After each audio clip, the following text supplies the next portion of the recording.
Good evening. Hope everybody's having a good night out there and or day, wherever you are in the world. My name is Josh. I'm also known as the Strange Bus, and welcome to the TheRantCastPodcast. It's episode 53. And we're getting everything popped up here. Okay, there we go. Alright, always having a little bit of trouble. Anyway, I am Josh, also known as The Strange Bus. You can catch me at twitch.tv/TheStrangeBus. I am joined by Kurgan, also known as HeroQuest Fans, and you can catch him at twitch.tv/HeroQuest Fans. That's twitch.tv/HeroQuest Fans. You can also find him at XSC3, home of HeroQuest Fans, and that's on YouTube. That's XSC3, home of HeroQuest Fans on YouTube. Also, before we begin, I also want to let people know the music is brought to you by Karl Casey at Whitebat Audio.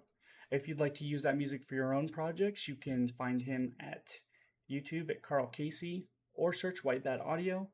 If you'd like to do any donations or check out any further music or projects premium of his, you can check him out at his Bandcamp.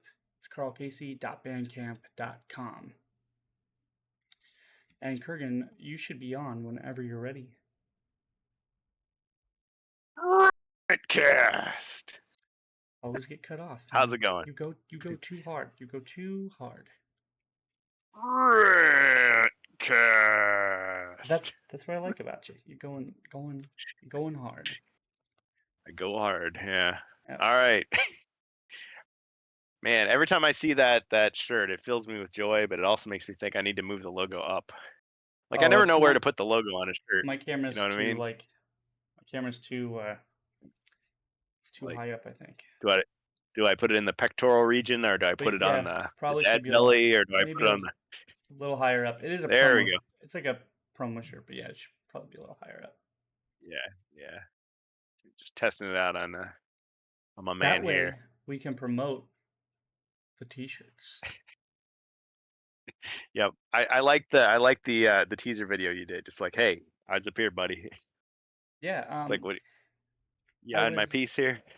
I was just thinking about that as well as what we were like, as well as like when we were gonna start like putting these out on like different like services, like Spotify or like Apple Podcasts, and I was looking up how to do that, so we could try to reach out. Yep. So hands across the cyberverse. That's right. Yep. Pretty soon, Lewis Black will be coming after us. We'll be grognacked. Grognacked. No, it'll be all good. Oh man, I'm not going to give away too much because Bohemius is watching, but let's just say I've started the Jungles of Delthrak campaign for HeroQuest fans, and I've got big plans. Big plans. Oh boy. Okay. Yeah. I hear you. I did get the chance to. I didn't see all of it, but I caught a little bit of it, and I know it's been the trend lately, with the busy life. But the it did seem a little interesting. So yeah, there's a lot of new things. Keeps me on my toes.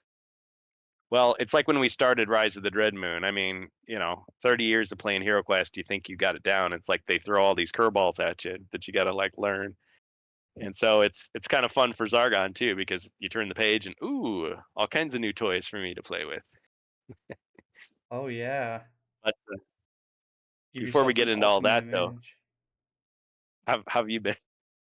How have you been doing? I've been okay. Like I said, just keeping busy pretty much. Not too much different going on. I did do some ancestry stuff. That stuff where you check out your lineage. Cool. I didn't know much about my father growing up, so I got to find that out recently. I got to connect with people on my side of the family that I never got to know because of that, which was awesome. Wow. I've actually and like I said, not tooting my own horn. It's just actually really exciting because I don't think I'll ever like dive into it, but like I found out that I was connected to the Tucci's, I believe, because I am Southern Italian, I suppose. I'm 50%, and then which are related to the Asians, I suppose. Um, and do you know who they? I guess I don't know if anybody knows who they are. The Asians are. Do you know who High Asians is? No, I don't. He's the guy who coined the phrase like "choosy moms, choose Jif." He was a very like renowned actor and voiceover guy back in the day. Huh. He was also on WGY and stuff. I'm related to that guy I based remember off that marriage. Based off marriage, not like blood, but thing. my father's side married into his family. So, Huh. yeah. Well, there you go. But like, yeah, I Small guess world. but yeah, it's like really like just really cool stuff, and like, um, it was just nice because like, I'm not like from any like importance or anything like that. So just to know that like my side of the family did something at one point in time in their life that like like my grandfather that I never got to meet. Like I guess he was a like a police chief in New York and shook hands with a Rockefeller and stuff. That was kind of neat to learn. Cool. So I guess that was the highlight of my week, was getting to learn some interesting things um about like just my background. So Yeah, man. yeah. But Yeah. Cool. I haven't done a lot of genealogy work myself. My grandma was big onto that before she passed, and there's like maybe one or two other people in the family. But yeah, I suppose especially if it's you never really looked at it before. And then yeah, connecting with people that's pretty awesome. yeah, I got to connect with two of like I guess they were like maybe my aunts. Yeah, they were my aunts, and they were like they're like in their 80s, but they were super nice. They were super nice. I was very shy. I'm very shy when it comes to stuff like that because like technically I'm in my 30s. Um I don't really. Oh, somebody followed you, nerdy Chad. Hey, nerdy Chad. All right. But but Thanks. yeah, because I don't do that, and this is my wife that encouraged me to do all this. So I building my tree and doing the DNA stuff. But that was pretty much my week, was waiting on that to come back, and then you know I met my wife, messaged them and was like, hey, we're trying to figure out these details, and they were super nice. They picked up, was like, yeah, give us a call. So one of them like lives way far away, the other lives mildly close in New Jersey. So um but like, yeah, they're both really old, and um it was nice to get to talk to them, and maybe I'll get to know him better. You never know. But I'm like I said, I'm very shy about those things because I don't want to give off the wrong impression. I don't want to give off like like you're trying to like get something out of it, or you know Yeah, you just show up and hey, where's my money? hey, Like, oh yeah. no, no But autographs. just the experience was nice, just to be able to talk and get to know people, and um know where the side of your family came from. It's just a nice bonus. So um yeah. Besides that, um, the just handling the kids, getting stuff done with the yard. Um, did some prepping for this podcast this time, so we've got topics. We got lots of topics. So, Oh, do we? and not We just got a Star whole Wars this Halloween time. candy bag full of Yeah. topics. So we got treats for you guys today. Treats, good treats. Speak, Speaking of which, next week are we going to do some kind of like themed show, or is that to be determined? I don't know. I don't quite know yet. Um, we'll have to find out. Right now, my kids are kind of riley after going to church and stuff, so that's why I really haven't been wanting to do a live show.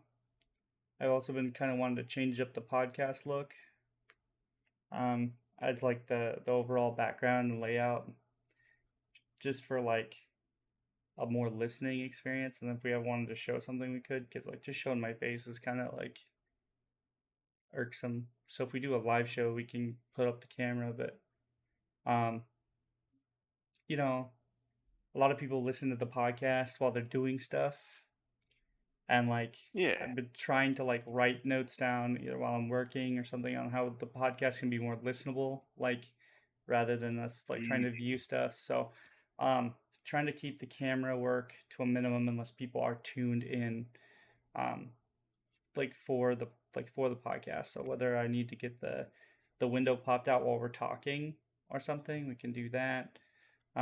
Or yeah. just get the Discord focused, like get the Discord window focused. That way it can just show that while we're while we're doing stuff. Either way, it might be a little easier, but just shooting like some Yeah. ideas, and then we'll go through them with you, of course. But right now it's just all kind of in like pre-planning. Um, Oh because yeah. like I'm Yeah. even when I'm busy, I like to stay busy. So I like to stay busier. Yeah. Well, I like to hear new ideas. I mean, um, I feel like the Rantcast wouldn't have happened without your inspiration. So I never turn away from your thoughts on it. Well, and that's like I said, that's kind of I'd like to keep it going. Like so, even if I'm Mhm. not streaming as much anymore, I want to make sure that I'm you know keeping. We want to keep the Rantcast going. We want to keep improving on it. We want to keep making it better so it's more listenable for people who aren't tuning in to Yeah, the video. So, and like then a podcast. yeah, and then I want to start expanding. We want to start expanding to things like, because like we're on episode 53, and we did what 10-ish podcasts before then. So technically, we've done 60 plus Oh yeah. episodes, and Yeah, man. um, Hard to and believe. that's with me and without me. So like the big thing is Mm. like moving to other venues, like we want like maybe Spotify, stuff that you can tune into on your phone, not just YouTube. So YouTube is great, Stitcher, Twitch is TuneIn great, Radio, but yeah, stuff that Rumble, you could just put on your phone and listen Podbean. to. So Yeah. When you're working out, you're driving down the road. Don't go in the ditch. It's just the also, Rantcast. um, we might bring this up later, but we can I think use my Spotify for putting in podcasts. Ah, I think, or I think you have to be a podcaster. I can't remember, but we'll have to figure it out. Like I said, I'm yeah, eager man. eager to get it rolling. But anyway, Cool. how are you doing? Like how have you been? Oh man.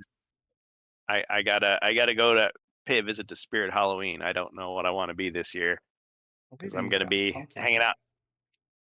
hanging out with my nephews on Halloween night, doing some trick or treating. So I've never done that just like go as yourself thing. I've always had a costume, so got to figure something out. Hey, there ain't nothing wrong with that. Yeah. I mean, if you're having a good time, what's the problem? But yeah, so yeah, I've been doing the HeroQuest thing. Starting a new chapter there. Just yeah, just maintaining, I guess, pretty much.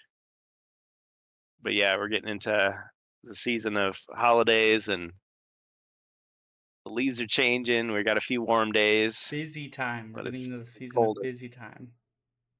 Busy time season. Yep. Yep. I like other people do stuff for you, but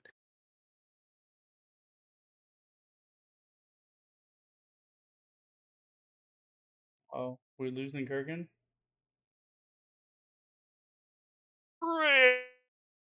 Uh-oh.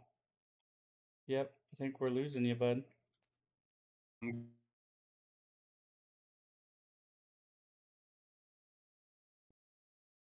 Uh-oh. Am I still gone? You're super robotic, bud. We are the robots. Dun, dun, dun, dun. You're coming back. I am alchemy. There you go. Oh man. Hey. Yeah, I was just saying, like, when you're a kid, the holidays maybe are just a time for you to not slack off and let other people do stuff for you. But as an adult, it's like, oh, the holidays are time for you to be busy and stressed out. It's like, I look at it as it's an opportunity for you to like create joy for other people. You know, that's why I look forward to it. See, to me, it's just a time to be stressed out. Yeah. I feel like this. I have a relatively big family now, like, but just between me, my wife, my kids. We also take care of like my grandfather and my wife my wife's grandparents as well. So Mm-hmm. between like my family, like our kids, we've got her mom that comes to hang out. We've I'm got her getting. grandparents, my grandparents. I gotta answer this. You keep going. Um, we have a lot of family, and we're gonna be having them over to our place this holiday season. I'm living for the time when like it's like not when it's over, but like when like kind of like the finale part. Like for Thanksgiving, it's when everybody's kind of like eating, or when the food is served, when people are like relaxed. Um, the conversation's kind of happening, kind of like the wind down. Um, for Christmas, it's when the presents are being opened. Um, for like the kids and stuff like that, because you get the joy in the kids' faces. Kids don't worry about what order the presents go into. They don't worry about what other people get for Christmas. They just are happy, and um, that's kind of what I like look forward to, because you know Mm-hmm. you kind of, I don't know about anybody else, but some people worry about like who they're pleasing, or what's you worry about stuff like walking on eggshells, or some people bring politics into the holidays, and it does get really um, stressful. But this year, especially with our climate as it is, and I'm not going to get detailed about it, uh, with like the way our climate is, both in the U.S. and abroad. So I don't know, like with all of our viewers being, whether they're in the U.S. or not, Mm-hmm. um, whatever holiday you're celebrating, just be thankful. At least my recommendation is to be thankful that like we're here, that we have our family. If you have any family, whether it be a girlfriend, boyfriend, your dad, your mom, whatever, uh, just somebody to celebrate, being around. And I know that sounds cheesy, but like, you know, something as simple as a smile, or togetherness is something we as human beings, not Americans, not um, you know, not Chinese, Japanese, you know, Canadians. It's something as human beings in general, because that's who we are. Something we take for granted, you know, Yeah. Be thankful. and That's we good. tend to we tend to turn on each other real quick. So a lot of people have been really like afraid, and I know like I said, it's two different opinions there, but like a lot of people have been worried about like what the course of the future is going to be like, and all that nonsense. But I mean, that's what I'm saying, is just to be happy that we're here. Things are still kind of flowing smoothly, you know, and that's what I'm thankful of, is that we have family, and that we have togetherness. So what I'm gonna do, unless you've got anything else, is I'll open up the Power Hour, and I'll let you go ahead and talk. Will rejoin you here. I'm gonna go check on my kids, make sure everybody's settling down, and then I'll come and join you. We'll start the Power Hour now, though. That way we'll get started on the podcast. Okay. Can you get my video window? You bet. Oh yeah, I'm excited. So, I'm sure you all know what this is. Warhammer Fantasy. Now, I feel a little strange bringing this in here, this core book. Yep, Priestley, Hollowell, and Ansel, because this is not a game I grew up with. So you might just say I'm quoting this out of context, but I bought this book because I had learned since the early 2000s of the connection between HeroQuest and Warhammer Fantasy. A lot of people knew about it, but yeah, the name Games Workshop didn't ring any bells for me because I didn't grow up in Europe. It wasn't an immediately, obvious thing to me that the two are connected. So anyway, people were telling me for years, "Oh, you got to learn the history of Warhammer. You got to learn all this stuff." And I thought, well, okay, but we're talking about like dozens of books. We're talking about lots of expensive miniatures that I'm never going to be able to afford. Well, anyway, I found this book, and you can see it's kind of beat up. It's got a little mouse took a bite out of that corner, and I mean, it's a little bit beat up. It's a paperback, but this is from 1991. And I really wanted this, not because I wanted to play Warhammer. I mean, I wouldn't mind, but I'm not equipped to play it. But because I wanted to see kind of the fertile soil from which HeroQuest sprang as far as like lore and themes. Because even though Avalon Hill has made it clear that, they sat down with Games Workshop, Hasbro Gaming, overseeing the whole thing, and they divided it out to say, okay, HeroQuest is going to move forward, Games Workshop's not going to be involved. And yet, they can't really escape from the world that was there. I mean, it's a generic world because you could say, this is inspired by Tolkien and Moorcock and other authors, whoever the guy is that did Conan the Barbarian. See, I'm not an expert in all those areas, so I kind of feel silly talking about it. But at the same time, like just me as a layman, as a guy coming in from the outside, is noticing like little things. So people can chime in as they go. But anyway, I was looking through this book, just reading about the Warhammer world, and you got all this great artwork, how to paint your models. See, I love this. This is like old school. This is back in the day. So there you got these designers, all their stuff here. So I mean, this was not a cheap book, but I mean, I could have spent a lot more. But anyway, this is like the core book. So I also understand that there's other supplements that I don't have. So I'm missing certain things. But I mean, for me, this is enough. But what I wanted to highlight is the fact that if you've got this book, you probably already know this information.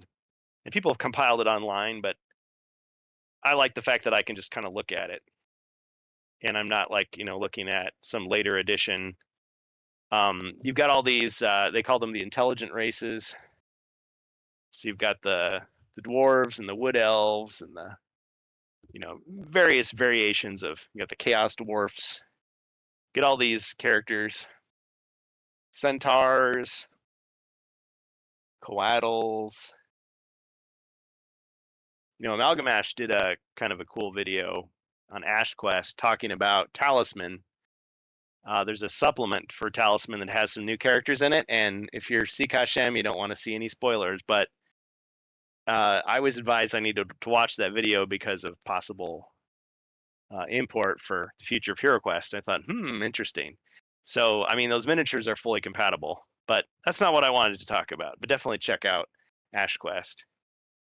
So you've got the Famir in here. Remember these guys?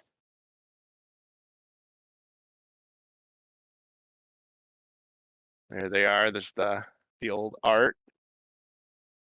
I mean, to me, I didn't know all this background, but I mean, that character design was integral to HeroQuest for me. Got the gnomes, and of course, we know that gnomes are back in HeroQuest. Of course, goblins. Nothing too surprising here. Halflings, they've always been part of it because they can't call them hobbits. D&D couldn't call them hobbits either. This part I liked. Okay, so I'm just going to kind of summarize this here real quick. Half-orcs. Half-orcs are the spawn of mixed race, chiefly of humans and goblinoids. All such creatures are commonly called half-orcs, although they may have hobgoblin or goblin blood rather than that of orcs. Renegade bands of half-orcs often group together to form mercenary or robber bands in the old world. They are sometimes found as slaves, forced laborers, and even mercenaries in human society, where a degree of sympathy for them exists amongst the more liberally minded. So it talks about them. So they can either be neutral or evil. Some of them can use magic. So I liked this because I thought, you know, we all made fun of the bard, the orc bard. And you could say, well, why did he have to be a bard?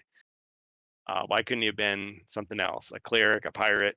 But just the very idea that you could have an orc that would be fighting alongside humans and other characters on the good side, you know, it's fully possible in the Warhammer world. And even though HeroQuest is not beholden to Warhammer, I think it's cool that when they were looking for inspiration for the new content, it's like they still had this in mind.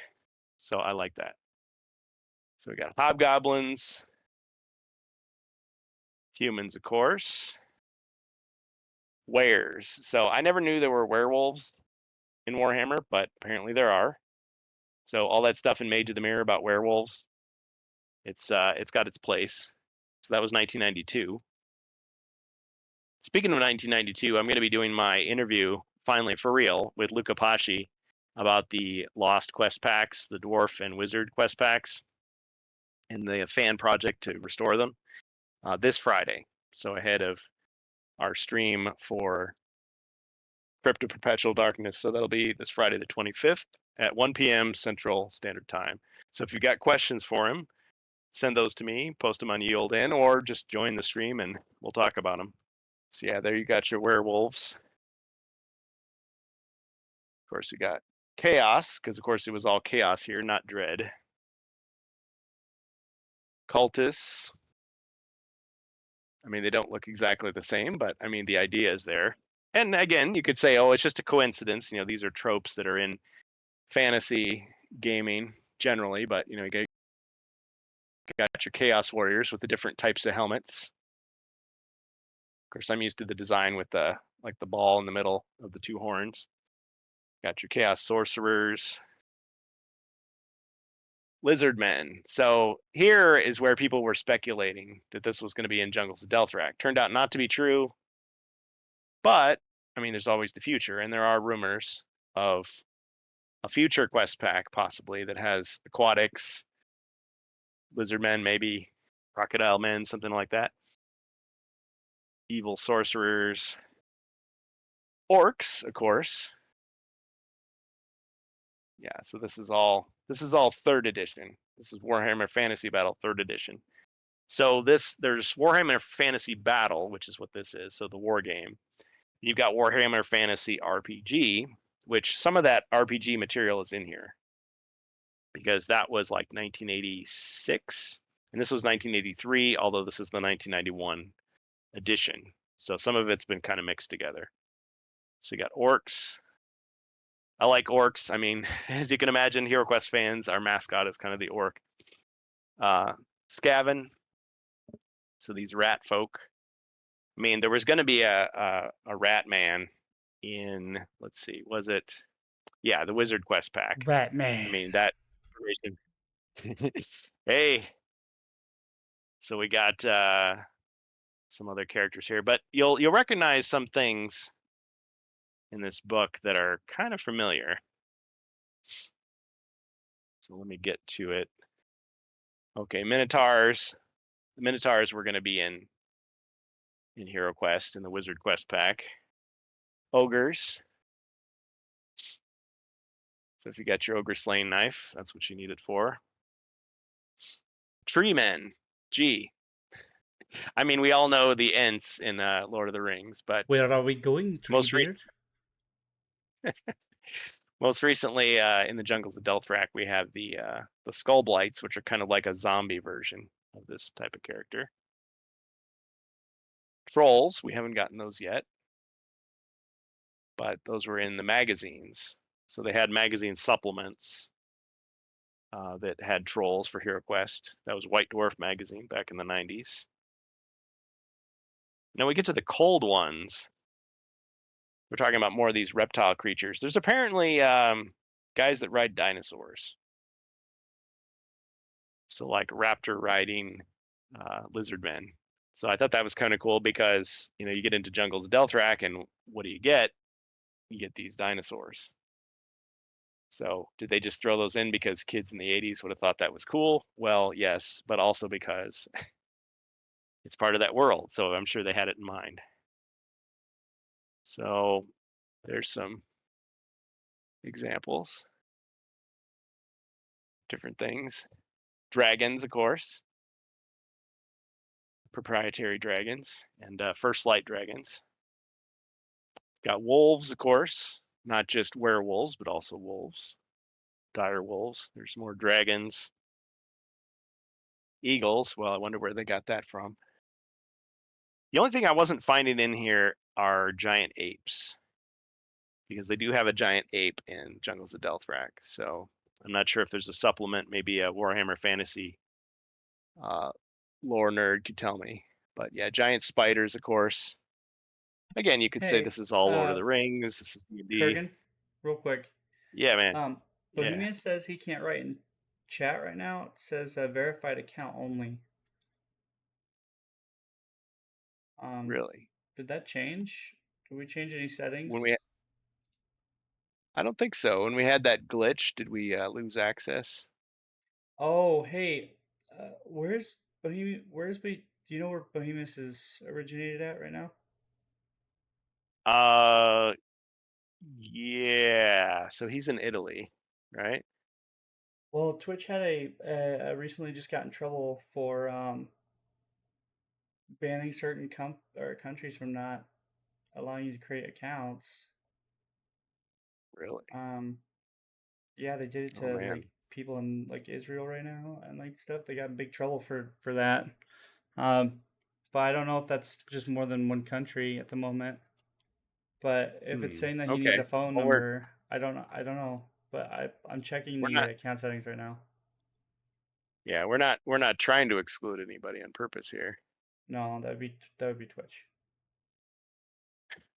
Yeah. Yeah, we don't have additional account creation enabled right now. So Okay. Yeah. If uh, you can see the setting. yeah, Okay. refresh your page real quick, Bohemius, Yeah. if Refresh. you can hear me. He says he's in New York.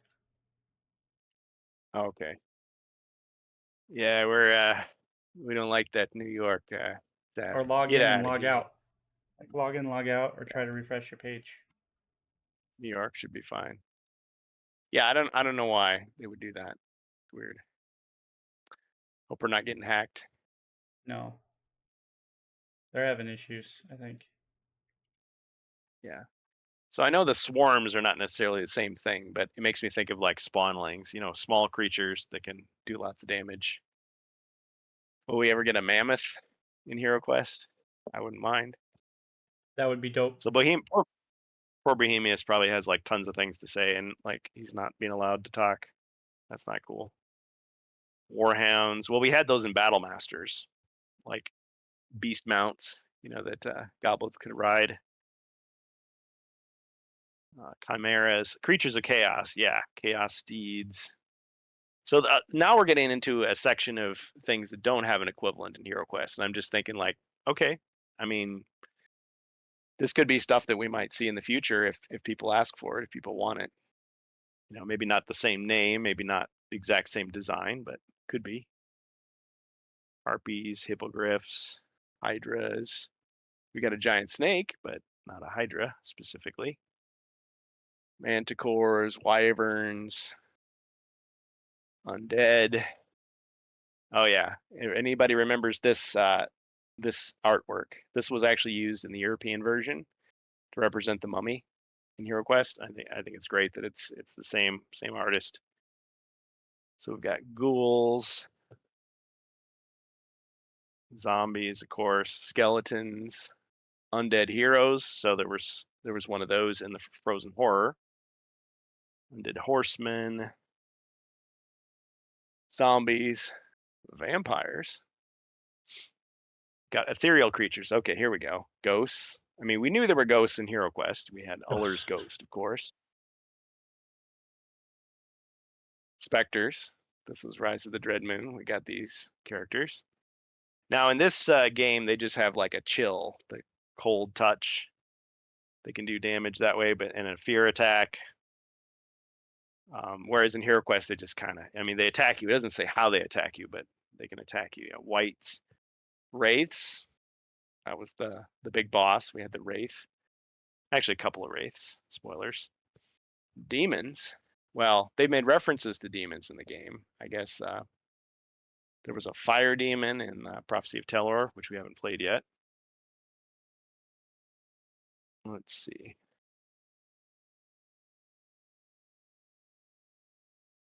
Yeah, some of this. Oh, this artwork should look familiar. So each of the spell cards, it shows like a, air, fire, water, but it shows like a creature that's made out of the element, like on the card. I thought that was cool. So it kind of reminds you of the HeroQuest spells, of the elementals. So we got air elementals, earth elementals, fire, water. Not the exact same art, but very similar. So anyway, I just thought that was cool. That's the book, Warhammer Fantasy Battle 3rd edition, 1991 printing. They re-released the 1987 Warhammer 40,000 Rogue Trader book, like just a brand new printing for a limited time, $65. I got a copy over there on my shelf, but I wish they would re-release this. This would be pretty sweet to come out. And I can tell you a lot of HeroQuest fans like me would buy it just to get another insight into those old stories, notes, lore. So that's what I have to share. There's another piece of art that appeared in the European book, that art there. So this is a cool book to have, just to have those, early illustrations and diagrams and painting guides and things. So that's what you could be doing with your money.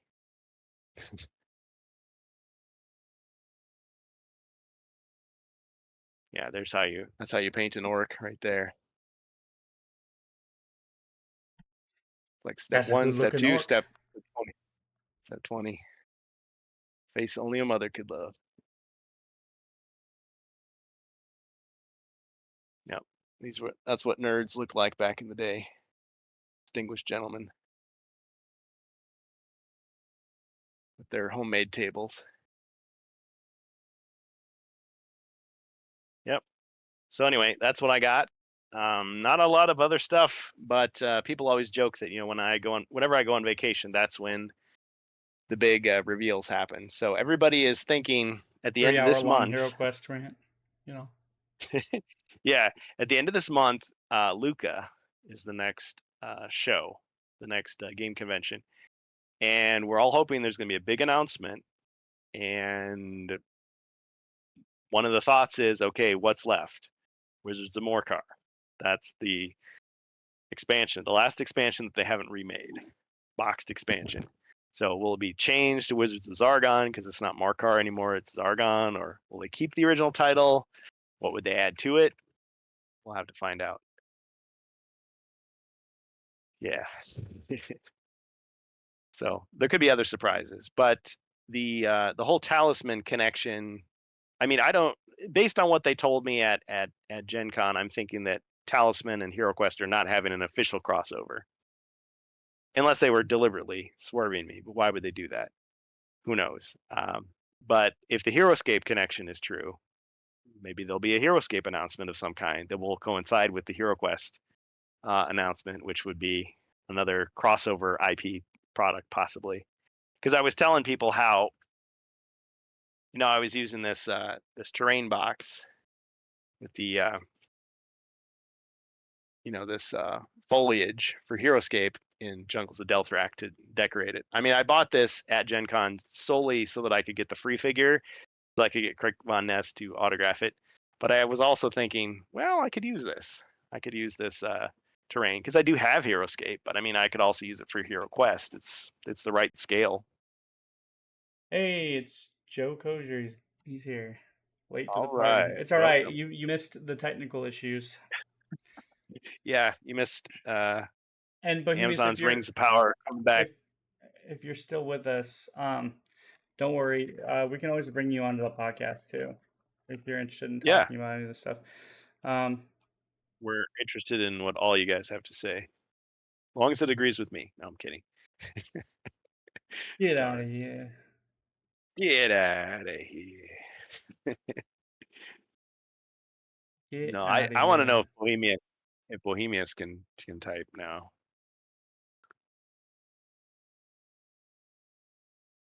Technically, we're still in the power. We're still in the power hour. Yeah, so I could say more. Like well, I was kind of hoping those guys would comment, and it's like, why aren't they saying anything? And then it's like, oh, it's because of this. And then you're all alone. All alone. At a telephone. Yeah, there are cannons in Warhammer, just like there were in Battle Masters. I mean, if you go back, you can see that it's all there. And I mean, what's the point of Warhammer Fantasy? Well, it was so the Games Workshop could take their vast fantasy catalog of miniatures, and you could field those into armies, and they could sell it all to you. You know, you buy it all, you paint it all, and make it. And then over time, you know, it changed and grew and became what it is today. But yeah, but this was already the 3rd edition, so they must have started in the early 80s. Okay. So, but yeah, I mean, I didn't know what Warhammer was probably until maybe like 1998 when I saw 40,000 Warhammer 40,000. I was like, oh, it's like futuristic HeroQuest. That's interesting.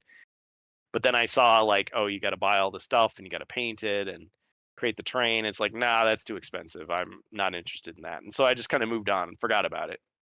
And then actually it wasn't that much longer after that. It's like in kind of the mid 2000s, I got back onto Ye Olde Inn because it was Dwayne Agan's Inn, and then it changed hands. But it was this big fan forum for HeroQuest. But also it had sections for like Warhammer, D&D, Space Crusade, Space Hulk, Advanced HeroQuest, you know, other Games Workshop stuff.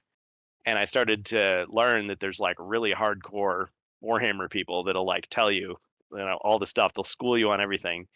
And it's like, okay, first of all, you guys need to relax. Second of all, give me a chance to catch up. And then it was like, oh, some of this stuff you can actually find, and some of it's actually kind of cool. And I buy books like this sometimes because I want to like just flip through it and see if there's any inspiration in here. Because maybe to tie it into something else, I know that, you know, maybe it's water under the bridge for some people, but thinking of like a series like The Mandalorian. A lot of people praised it when it was first coming out, those first 2 seasons. And one of the things that I attributed it to its success was the fact that it wasn't just recycling things that we'd already seen from Star Wars. It was actually going back to the inspirations of Star Wars. So kind of like that same well, drawing from that same well, trying to get things that were new but felt familiar, felt connected. Okay, so Joe Kozier says around 87. Well, I think Warhammer Fantasy Battle was the first of the Warhammers. So the war game was first, 1983, I want to say, because D&D was already out in the 70s.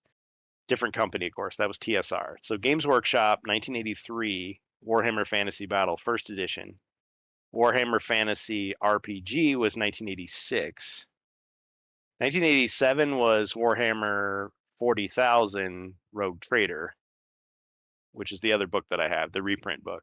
But this book is 1991, but it's supposedly just an updated version of the 3rd edition, which I think is 87. And when you think about it, okay, the first HeroQuest edition, that was released in Europe was 1989. So there you go. And then the last HeroQuest boxed games were 1992 and 1993. I guess technically 1993 the Brazilian version came out, but I mean it was basically just the same as the US version, same rules and everything. But the European editions were like 89, 90, and then Japan had 91. So it's all around that same time. And even though people like to say, well, in 1992, Games Workshop and Hasbro, or Milton Bradley was owned by Hasbro, had gone their separate ways, and there was a rupture between the two companies. And I don't find any evidence of that. It seems like they were working together the whole time. And even if it was just a case of Games Workshop saying, yeah, you can use our images and our lore and all this stuff until X date. I mean, they were still using it up until the end.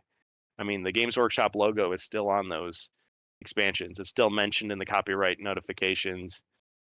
They still mention the place names and the terms, and you can still find characters that are in this book. So I don't see where it ever officially ended until 2020 when they renegotiated the whole thing.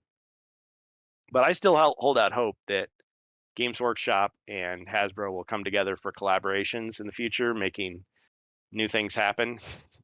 I always hope that Space Crusade will come back. But the thing is, if it's completely owned by Games Workshop, what would stop them from releasing it? If they think the fans want it and they put it out there, we get it. But if it could be a collaboration again, Hasbro sells it, they use the Games Workshop IP, just like Talisman, what was done there. It could work. Joe Koger says, I didn't discover Ye Olde Inn until 2016. Had no idea there was such a huge HeroQuest fandom. Yeah. Well, that's 2016. That's about the time I started posting, because I think I was reading this stuff before, but I was like, I don't know, I was kind of intimidated because there's such a history there. I was like, well, I don't want to sound like a complete idiot. And I'm like, yeah, but I love the game. I've loved it for years. So I have just as much right as anybody else. So I kind of like put a few things out there, and it's like, all right. I got into some arguments with some people a couple of times, but for the most part, it was a very positive experience. Everybody kind of does things their own way, and people generally respect and tolerate the fact that you're just going to do it your own way. Like, everybody has their own spin on the rules. Everybody has their own idea of what's like a good campaign, or do you paint your stuff? Do you not paint your stuff? How do you paint it? What's the best way to do the stuff? It's just whatever you think, and you just do it. I mean, people want to put their ideas out there to like get feedback, but in the end, they just decide for themselves. So yeah, that's about the time that I got active on it too. Sounds about right. White Dwarf used to advertise TSR stuff before becoming solely Games Workshop Citadel. Oh, interesting. Yeah, see, I didn't even know what White Dwarf magazine was. I mean, I'd be like, don't you mean Red Dwarf? Like, what are you talking about? That's a thing in astronomy, right? A white dwarf, black dwarf. But yeah, the cover, the mascot is the dwarf from HeroQuest. It's the same character. So like this guy here, like I think the cover of the first issue was this guy. And sure enough, he's the HeroQuest character. So there's always a fond, connection between the two. It's the 3D printed version.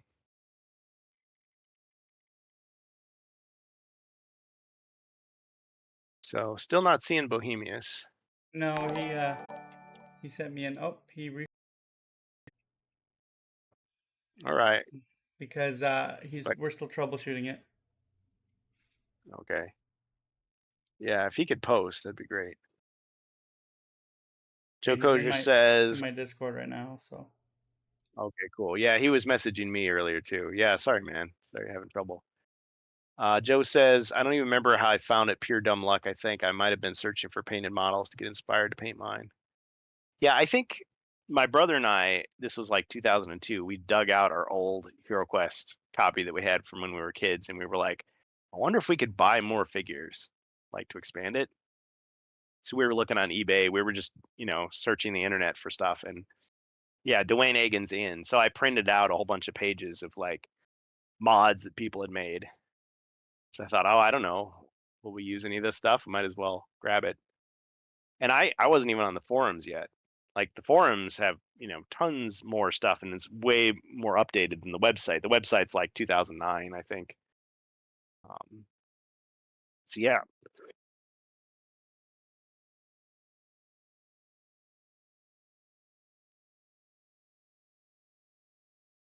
Oh man, I Oh gotta man. get something to drink. Gotta Oh. get something to drink here. Oh. Oh, Don't die on me, bro. you're back. Yeah.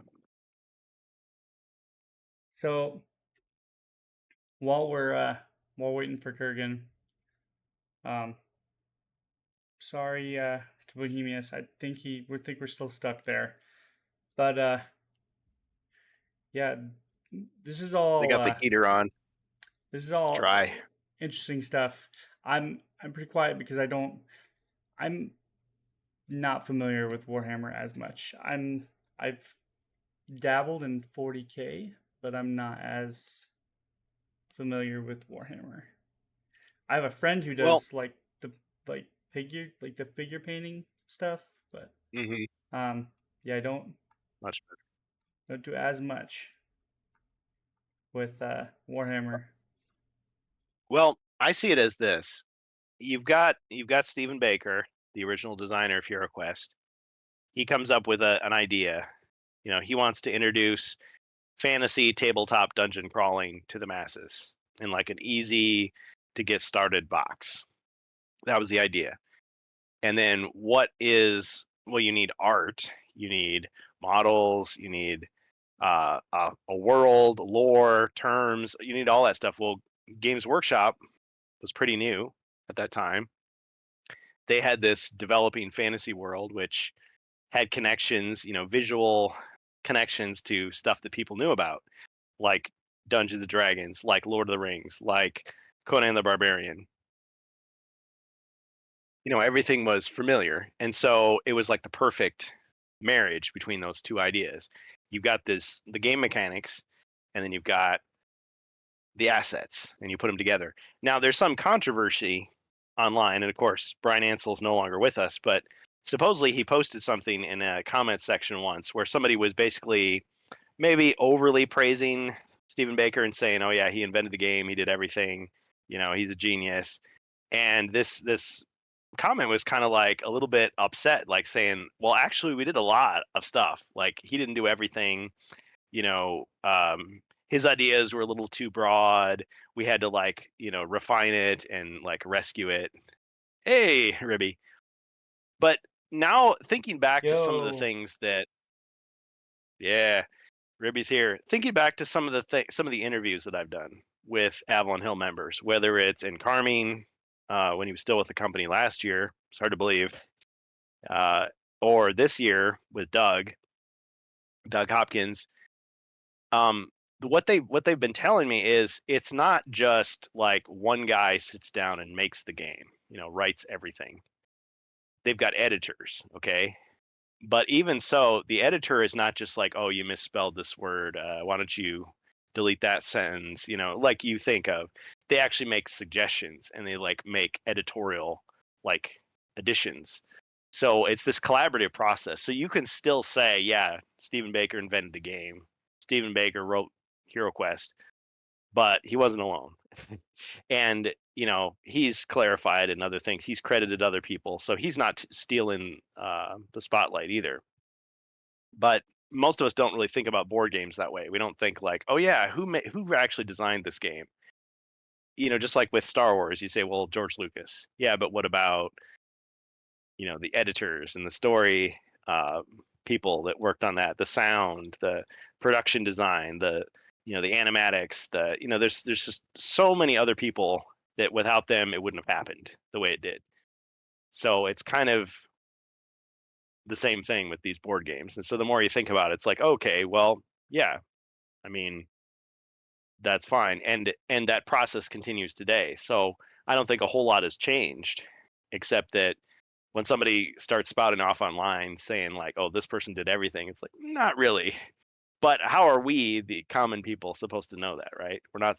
We don't know, because they don't Right. publicize it. They don't splash their name all over it and say, well, this guy did this portion and this other person did this, but this one thing, that was that person's idea, So I like to try to give credit, to everybody that had something to do with it. But some of these people will probably never know their names.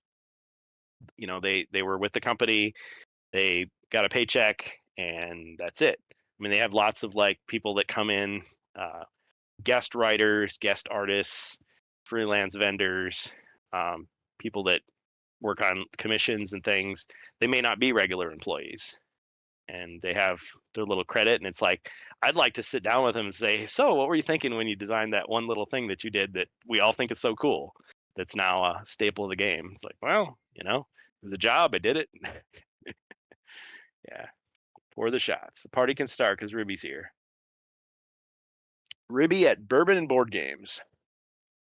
So yeah, we've been having some issues trying to get Bohemius in here. I still haven't seen him post. No, But yeah, we've been talking he's about probably stuck. I'm gonna think he's stuck. talking about Warhammer. So if you have access to this book, now if you're not like me and you just want to find the PDF online, I'm sure you can find it somewhere. But yeah, if you're digging around and you happen to find Warhammer Fantasy Battle 3rd Edition, Warhammer Fantasy RPG 1st Edition, you can read about the things that are in HeroQuest, the things that are in the current expansions, and the things that might be coming to future expansions.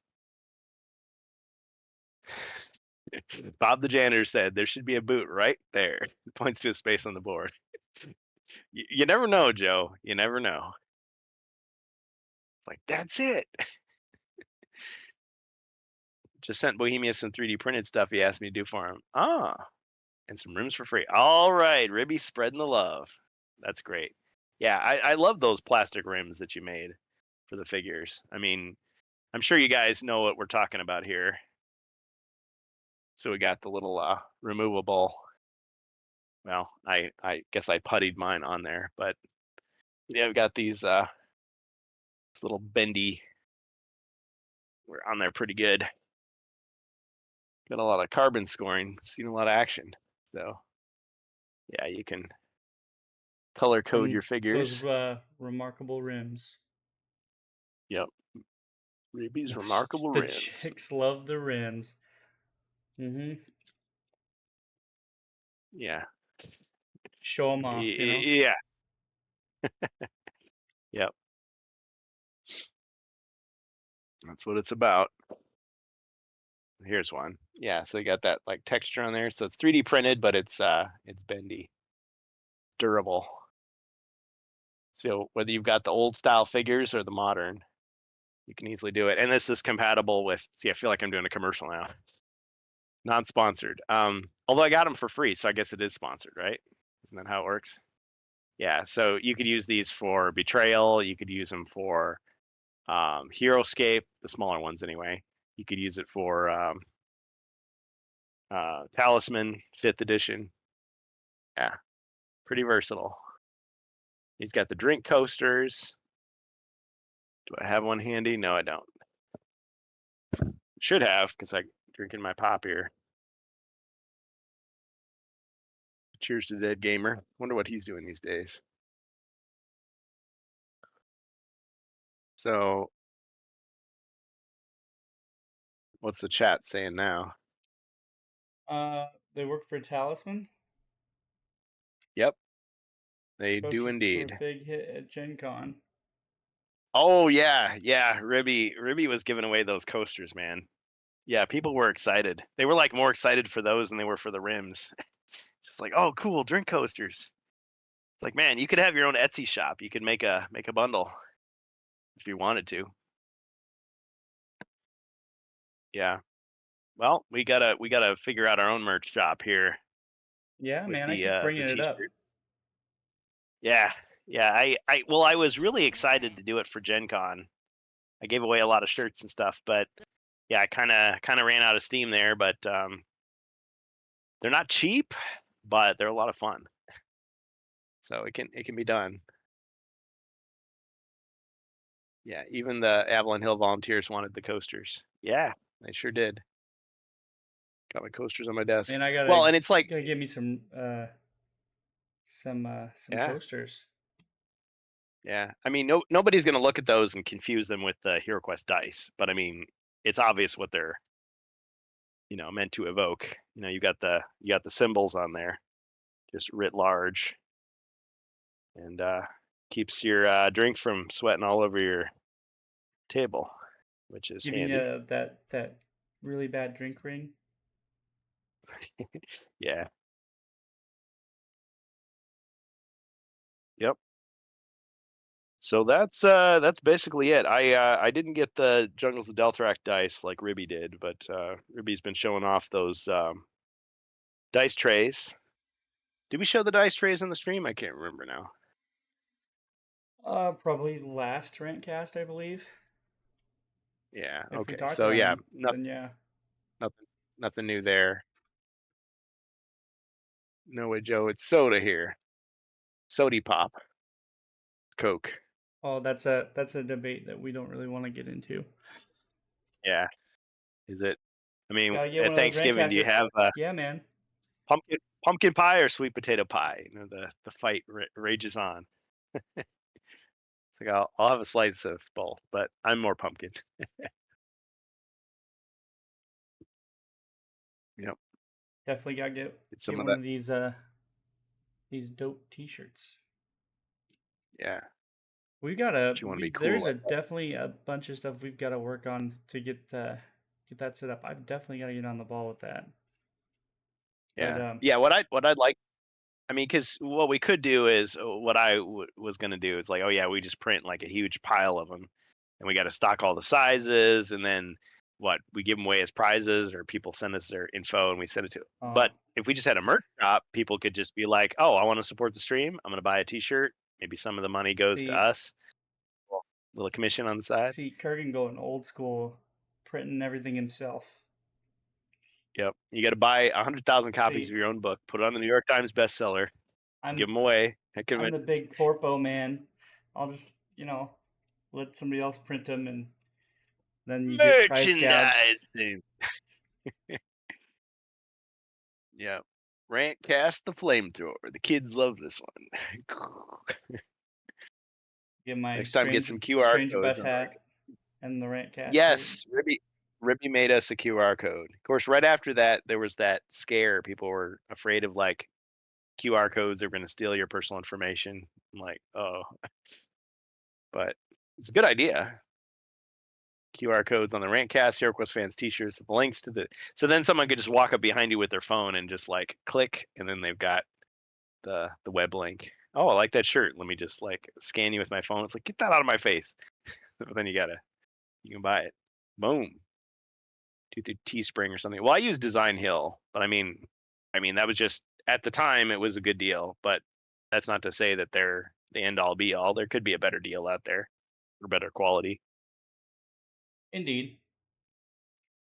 I Yeah. mean, there was a merch shop through Streamlabs that I used for mine. It wasn't too bad, as opposed to like what like people naturally charge for merch. I mean, it's Remember just Cafe like Press back in the yeah, day? streamer merch like was just is just abnormally expensive, and Yeah. you have to look out for quality for what they use because like they charge an abnormal amount. Yeah. Everybody does. I there's not there's Bohemius is nothing worse back. than getting. Yes. Yes. He's Welcome back there. in. All right. Well, that's our stream for tonight. Thanks everybody for coming. No, just kidding. No, you're here. All right. Okay. Let's get that Cameron back up if Finally. we could. Oh, All okay. right. Well, Kurgan, All right. we've So, got Bohemius, your thoughts?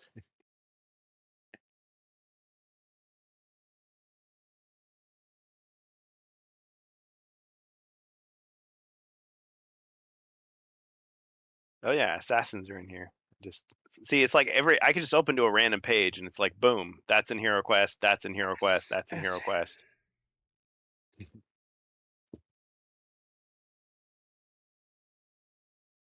So is there anything that you wanted to say specifically about this? I don't know. Were you a Warhammer fan back in the day, Bohemius? Back in the day? Unregistered. What?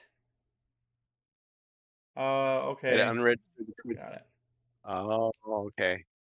See, they're just making it tough for you. They can't handle the truth that Bohemius brings.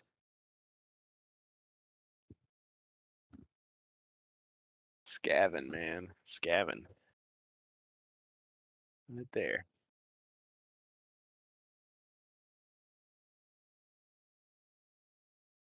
These guys are pretty weird.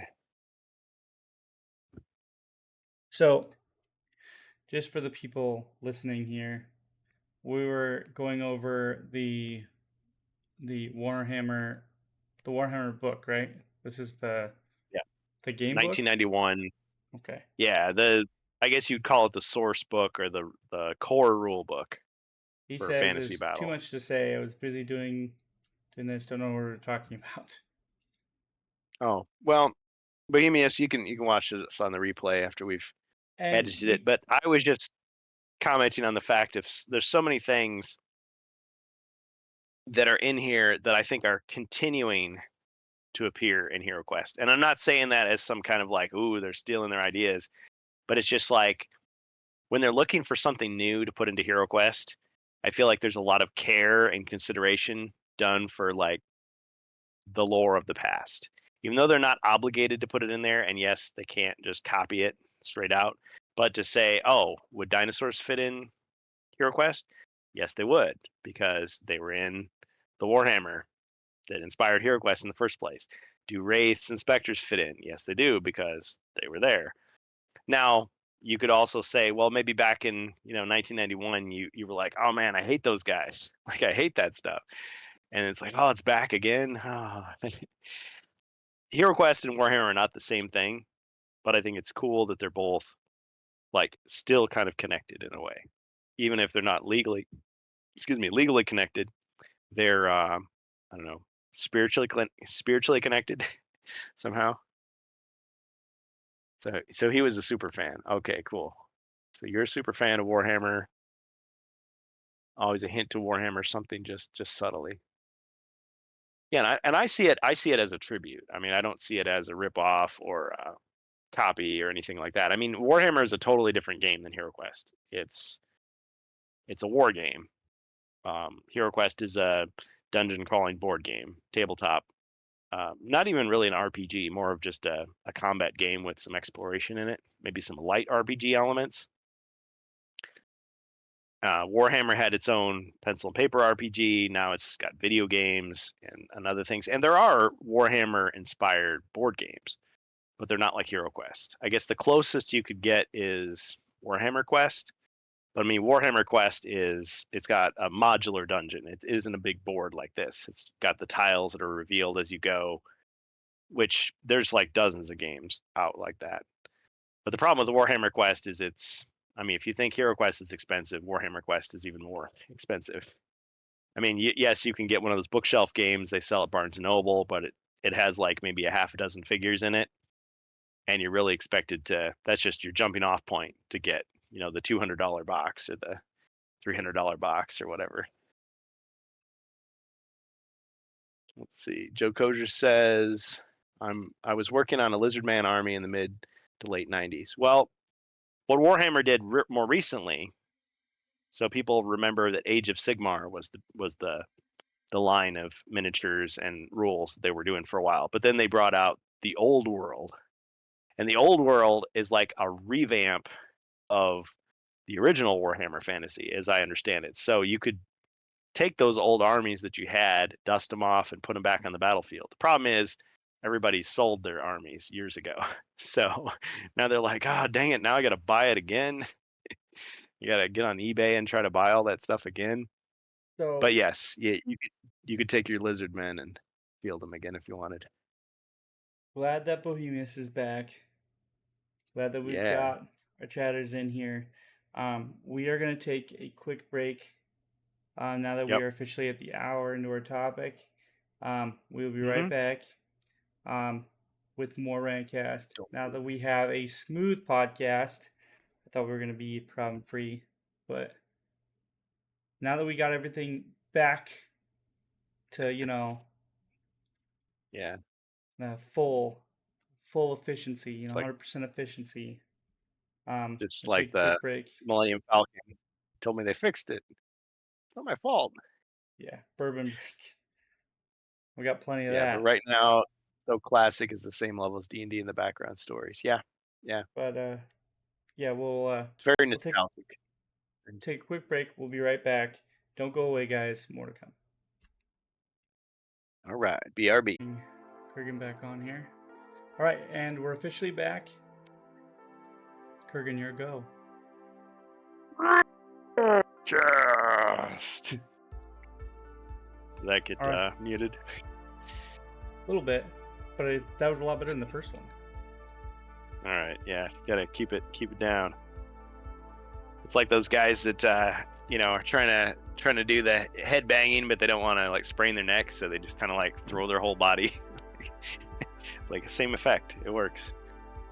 If you're just tuning in with us, you are listening to the TheRantCastPodcast with Josh, also known as The Strange Bus. You can catch me at twitch.tv/TheStrangeBus. I'm also with Kurgan, also known as HeroQuest Fans. You can catch him at twitch.tv/HeroQuest Fans. That's twitch.tv/HeroQuest Fans. And we've got more topics to cover here today. Before I move on, do we have anything else in regards to the Warhammer stuff? No, I was tracking down my copies of The Hobbit and the Silmarillion because that's what I'm going to be reading next. But oh my gosh, yeah, yeah, I finally finished The Lord of the Rings. I mean, it's taking my sweet time. I read through the appendices. I read through all the stuff that Tolkien was talking about, the Elvish language and all that stuff. So I finally got through it, and I just enjoyed the heck out of it. Can't get enough. I'm gonna go for the next chunk of book. it's a classic read. Yep. Definitely a good one. Now, I'm not saying I'm going to read all 21 volumes of the history of Middle Earth. I mean, to me, that's just like reading, Wikipedia for a month or something, but or Wikipedia for a month. But who knows? Maybe. I mean, it's Darth for Maul, me, I'd just be. Yeah, he's snorting dust and having visions. It's great. It's a good time. Definitely great. Look it up.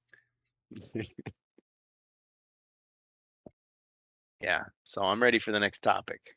All right, so moving on to our next topic here, we've got from GameSpot, published by Blair Marnell on October 17th, 2024, 10:40 a.m.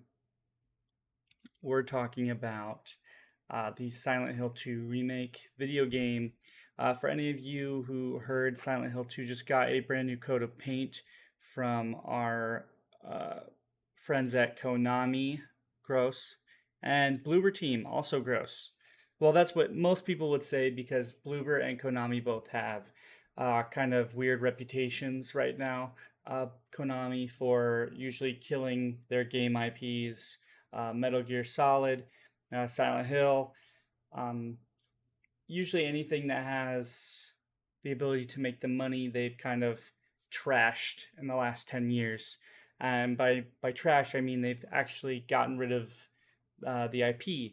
So, and in the process of an upcoming Silent Hill 10 years ago, which was codenamed PT, with Hideo Kojima at the helm, they cast Kojima out due to some discrepancies or disagreements and canned that game, leading us to Death Stranding from Kojima Productions and so on and so forth. So, why am I talking about the remake? Well, this one seems to be kicking it off, and I do have a copy of it. It's actually not too bad. Bloober seems to be doing a pretty good job with it. And right off the gate, not more than a week later, they are announcing a new title called Kronos: The New Dawn. So kind of tooting their own horn. I don't know if they were waiting on the success of Silent Hill 2, but it looks kind of like what that is and how the article is describing it. So based off the article here, describing the game, as I've credited this article already, New Dawn will be Bloober Team's first original survival horror title, not counting Layers of Fear. According to the studio, it puts players in control of a traveler. Character works for an enigmatic, collective, and the traveler's mission is to find selected individuals who died during an apocalypse and use time travel to extract them from the past. Not much details were shared by Bloober Team, but it looked like it's kind of one of your post-apocalyptic wastelands. Kind of has your big, scary monstrosities or big monsters in there that kind of, I wouldn't say give you jump scares, but how they described it looks like they're gonna kind of make you think. It's kind of one of those things where you'll give enemies that kind of make your characters think, give you extra challenges, and then maybe you're gonna go ahead and rescue whoever you're going to collect and then bring them back to a selected point to bring them back to the future. Like I said, not much details were revealed. I'm guessing they Back were to the future, kind of, Doc? yeah. They're probably looking at announcing this based off how Silent Hill did. So they were probably working on this behind the scenes, slowly, and based on what I was told, it looks like these were both kind of COVID projects. So game takes place in an alternate version of Poland in the 1980s. So also quoting the article here, following the success of Silent Hill 2, we're proud to present Kronos, exciting new IP from Bloober Team.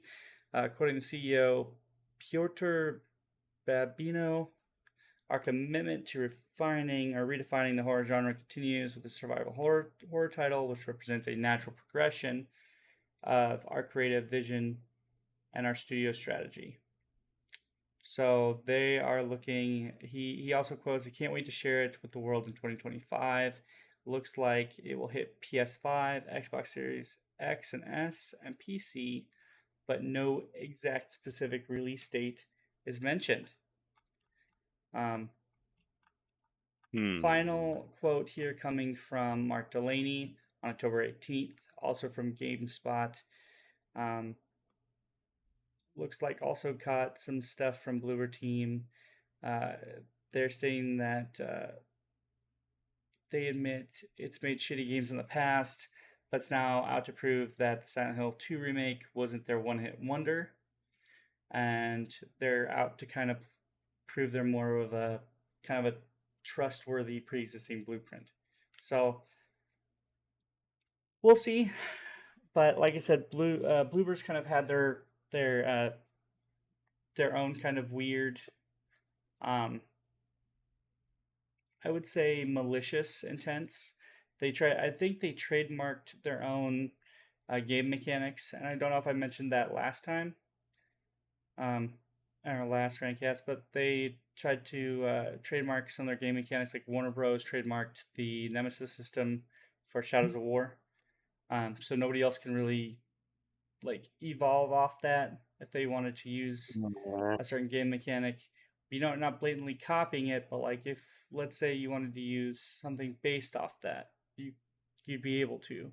Now that it's been trademarked, you're not able to do that. And I think trademarking game mechanics is wrong. Bad. I think it's really malicious. Yeah, because Warner Bros. Isn't doing anything with it right now. They're not doing anything with the Lord of the Rings Space IPs, Computer. And because everybody hated Shadows of War. Shadows of Mordor is great, but because Shadows of War had so many microtransactions, and it had a lot of you had to like grind or pay a lot of freaking money to get to the end game. It just did not. Yeah, it just had nobody cool. liked it. I mean, if you're gonna give me a gambling game, just give me a gambling game. Don't I cheated, like hide it so in some like. I used a trainer Yeah. and like got past all that. But see, when I feel like they're shafting you anyway, that you use one of those things, yeah. I don't think that's wrong. But I guess when they revealed, Silent Hill was successful, and they went to go reveal Kronos. Pacheco, one of the Bloober team members, replied that we all felt relief. All the comments were like, "Yeah, this looks great. Love the design of the character." To him and others, it was uplifting to see how the perception of the studio is already noticeably changing despite the pressure of Silent Hill 2 remake. There's arguably still plenty bearing down on the team as it seeks to prove it can conjure magic entirely on its own. But Kronos game directors have responded this genre is where they want to be. So it looks like they're going to kind of stay in the horror genre. I don't really particularly think this is their own original, because Layers of Fear was kind of one of their first big titles, and I don't know if that really got a good review or not. But I remember when it came out, people were kind of talking about it a little bit. But that's where I know Bloober Team from. Konami, I just know as being the worst. So yeah, but too bad. I mean, they were back in the '90s. They were cool. Yeah, I have to work with a lot of their techs at my job now because my current job with the slot machines and stuff, they have a lot of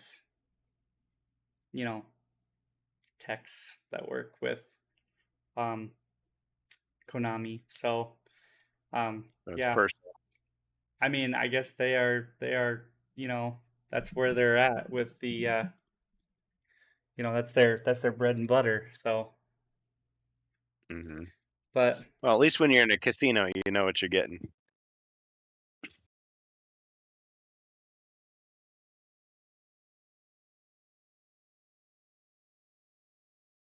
Did I just lose audio?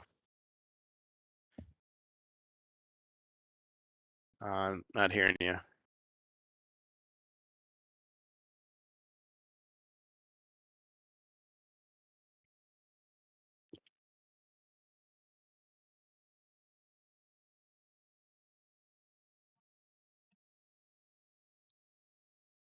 okay, hold on.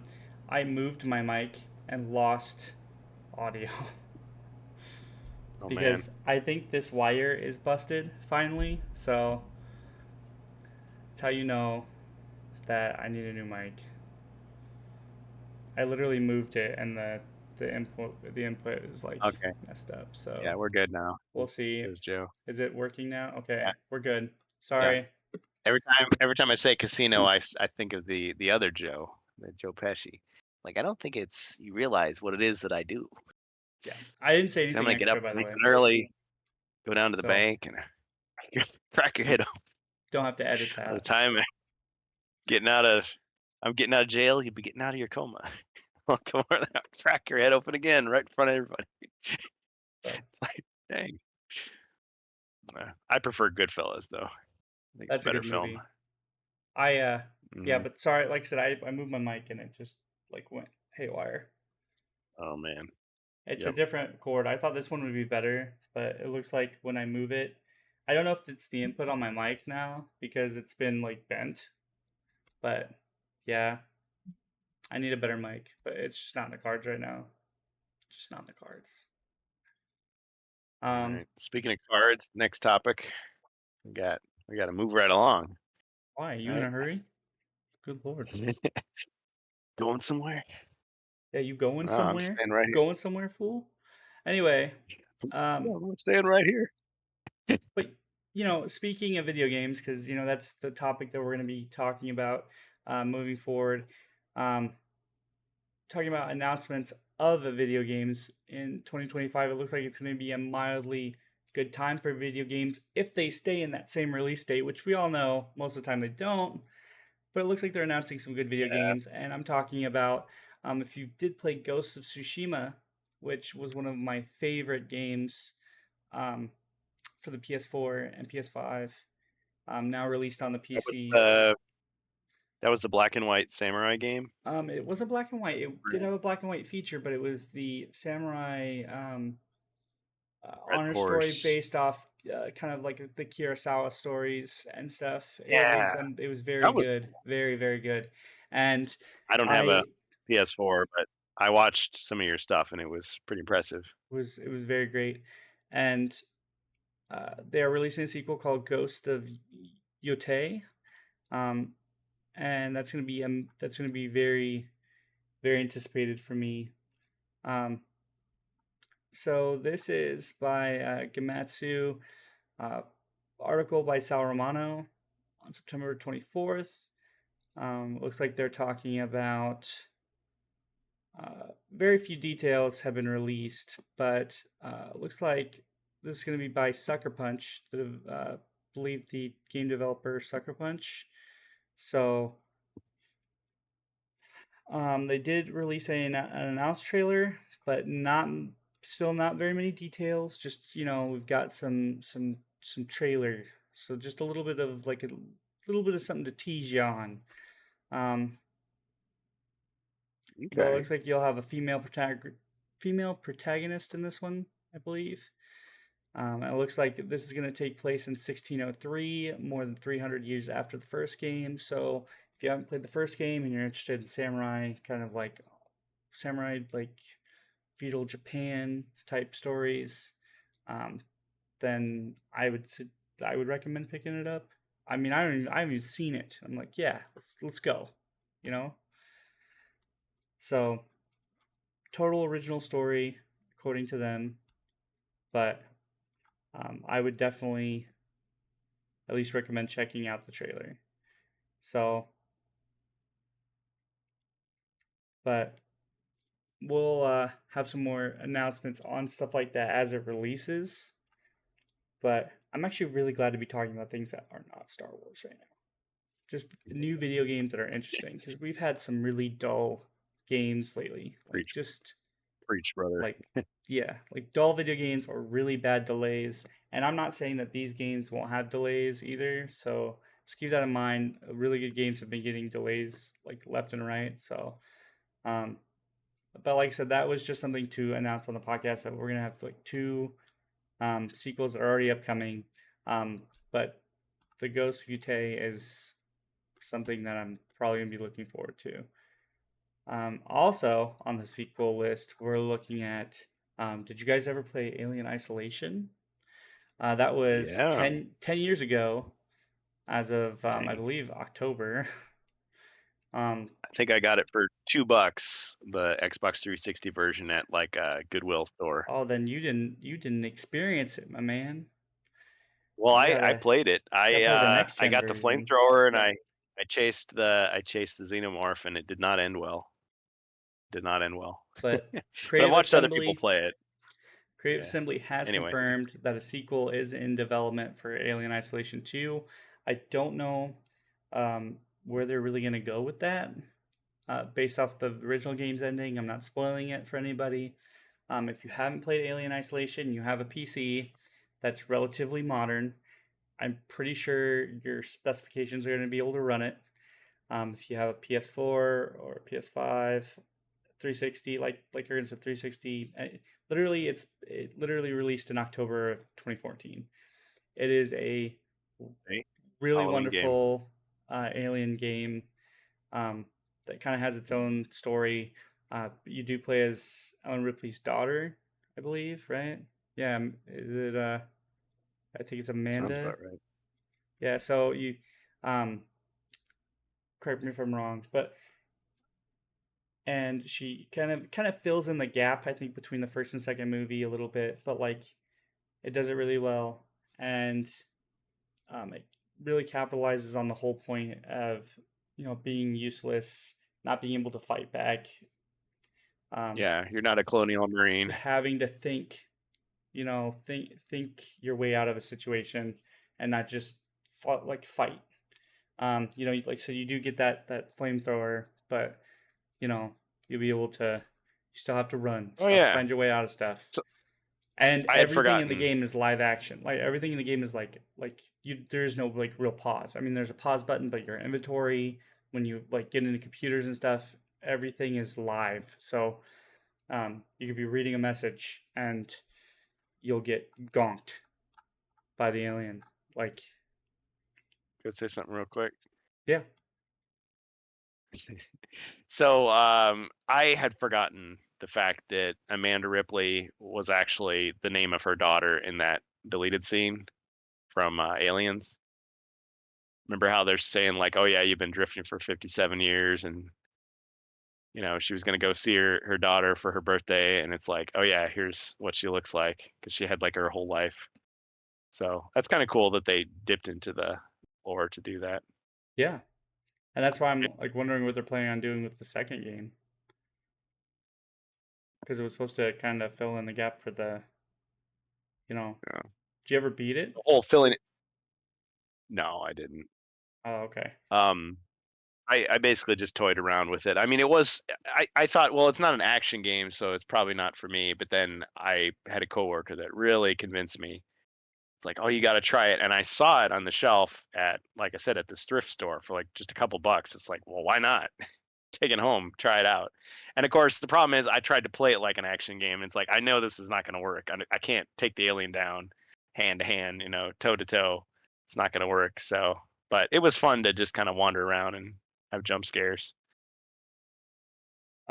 Yeah, But yeah, I'm sure it's more atmospheric in the uh, next gen it is a wonderful versions. game. I mean, it probably still works pretty good in the Mhm. in the 360 version. I just think like you'll probably Yeah, get probably more out of it in the next gen, but like I don't know because it did release in 2014, so it was still a year uh and it's like before the physical first year media of too. the like PS4 and the Xbox One, so who knows. Yeah, But I mean, yeah, so like nothing really has been confirmed as far as date or even title. And like just to add on top of this, um, as much as I'm not like super excited, just something to announce. Because these are sequels that I kind of look forward to. I mean, it's been long enough.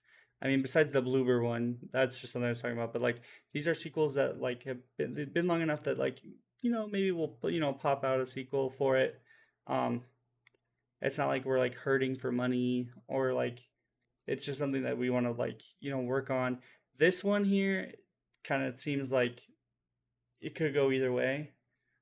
Because they're announcing it super early just because it's the 10th anniversary and they're like, "Oh yeah, we're working on it, but we don't know the title. We don't know when it would be coming out. We just know we're working on it." And like if anybody remembers or even if you don't, Bethesda announced The Elder Scrolls 7 and Starfield in 2017 and we really only got Starfield and Starfield was a mess. Um, so Mhm. we're still waiting for The Elder Scrolls 7 and that's like almost 7 years I think now. Is it 7? No, yeah, 7 years I think now since it was announced that it was upcoming. So and that was at E3. So I it's disappointing that's disappointing. So like when like game devs and publishing companies announce things like this, um I I expected as something as like, oh yeah, we're relatively close. Like it's got to be within like or like maybe like 3 years away because like we can at least project an end date, but we're not going to give you one because we don't know if there might be a delay or something. But we can at least see something on the horizon. There's we have like we have like a gameplay beta or an alpha. We have things, we have assets on the table. You know, we have things in development actually. So, but when you Oh, don't even have a uh, title, it's weird to me. So, it is. sorry, this is an earlier thing, but so for Alien Isolation, I think what I actually played was Crew Expendable. Oh yeah, It was the one of the DLC. DLCs. Yeah. So in that one, you actually are in the events of the first movie, and so there you are trying to take on the alien, but you're trying to flush it out the airlock, not kill it with your flamethrower. It's like, good luck. That's not going to work. But I tried Also, anyway. according to this article by Wesley and Poole, um, in the IGN article, the UK studio still has plenty in the works. In addition to the Alien Isolation sequel, Creative Assembly is also reportedly working on a Total War Star Wars game, one of 3 new Total War games in development. Total War fans have called on Creative Assembly to give a Star Wars game a shot for years, although they're equally uh, vociferous.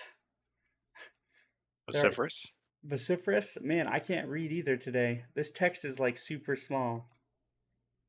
There we go. Yeah. There are vociferous calls for the studio to follow its Warhammer trilogy of Total War games with a similar effort for Warhammer 40K.